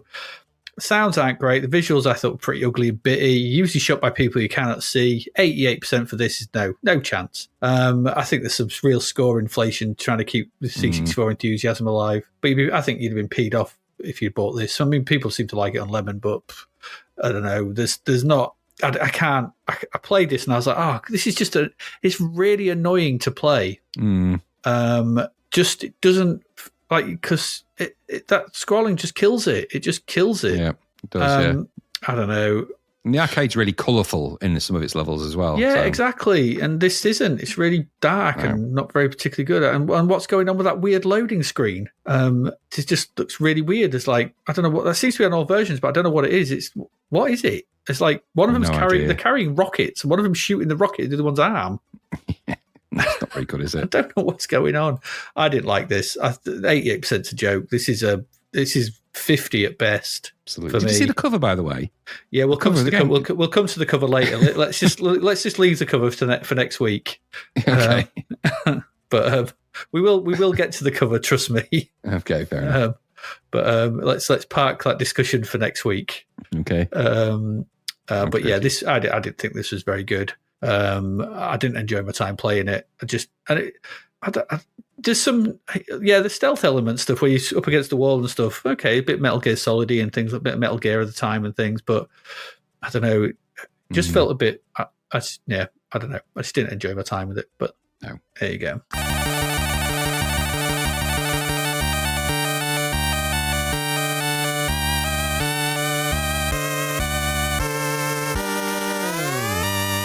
That's it. That's this week. That's the first 5 games for April. It's not been a good start. No, it's not. But next week we finish it off. We've got another 5 games. Those games are Pipe Mania. Okay.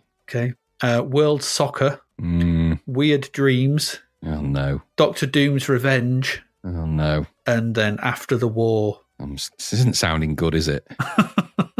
Well, we'll see. We'll see next week. Who knows? If you want to help us out, Please do, because we need some help getting through some of these games. Some of these weeks, it's getting harder and harder. You can join our Patreon if you want, and you can join that by going to patreon.com/ZappedToThePast. Sign up to that, get that shout out and stuff if you want. You can buy us a Ko-fi if you want. You can buy our merch at ZappedToThePast.shop if you want to go get yourself a t-shirt or a mug or something like that. Or generally just follow us on Twitter and interact on Twitter and Facebook and stuff when we post on there, because it's always good fun to hear from people. So yeah, what did we look at this week? I forgot to do Ferrari Formula 1. All the pips before the race are okay, and then when you start the race, it all goes wrong. As soon as you left the pits, it was it became the pits. Your car turned into a terrible car. Mountain bike racer, no racing. P47 Thunderbolt, Utterly reprehensible rubbish. Flickery and jerky. E-motion, a game not suited to the machine, and finally Crackdown. Poor conversion. An average, not very good for conversion, whatever. Yeah, it's not as bad as some we've seen. No, it's not down there. It's just middling. Needed another couple of months of development. Yeah, I think you're right there. And that's it. So that's it for this week. You got anything you want to add, Graham, before we go? No, I'm dreading the next episode because of the looking at the games in there. But you know what? Sometimes I think that, and then there's one or two surprise me. So I'll go in with an open mind. I'm still angry about P47 though. So. Always go in with an open mind. It is the best way. I've got nothing more to add, so I think we'll say goodbye. So, as ever, I have been Adrian Mills. And I have been Graham Raddings. You have been listening to Zapped to the Past, and we will see you again next week. Goodbye. Thank you for listening to the Zapped to the Past podcast. We hope you enjoyed our deep dive into the world of Commodore 64 games, as well as the music, films and TV from around the 1980s, driven, of course, by the issue of Zap 64 magazine published at that time. We will return with a whole new batch of games and stuff to talk about next week. Until then, if you want to listen to or download previous episodes of Zapped to the Past, and why wouldn't you, they can all be found on our website at zappedtothepast.com, as well as being available on Podbean, Apple Podcasts, Google Podcasts, Spotify, Deezer, Audible, Player FM, and, well, pretty much anywhere where we can upload them. By the way, we do always love to hear from our amazing listeners, so if you'd like to contact us about anything in the podcast or beyond, you can do so by emailing us at zappedtothepast@gmail.com. We're also active on Twitter under @ZapToThe, as well as Facebook, Instagram, and most social media platforms. Just search for Zapped to the Past and you'll find us. Oh, and if you like the podcast and what we're doing, please do like, share, review, rate us. It really helps. Something, apparently. The Zapped to the Past podcast is written and produced by Adrian Mills and Graham Raddings, and recorded at Flaky Bits 2.0 Studio. All opinions expressed are those of the writers, and while we indeed love Zap 64 magazine, the Zapped to the Past podcast is not affiliated with it in any way. Stay safe, see you next time, and remember, we play these games so you don't have to.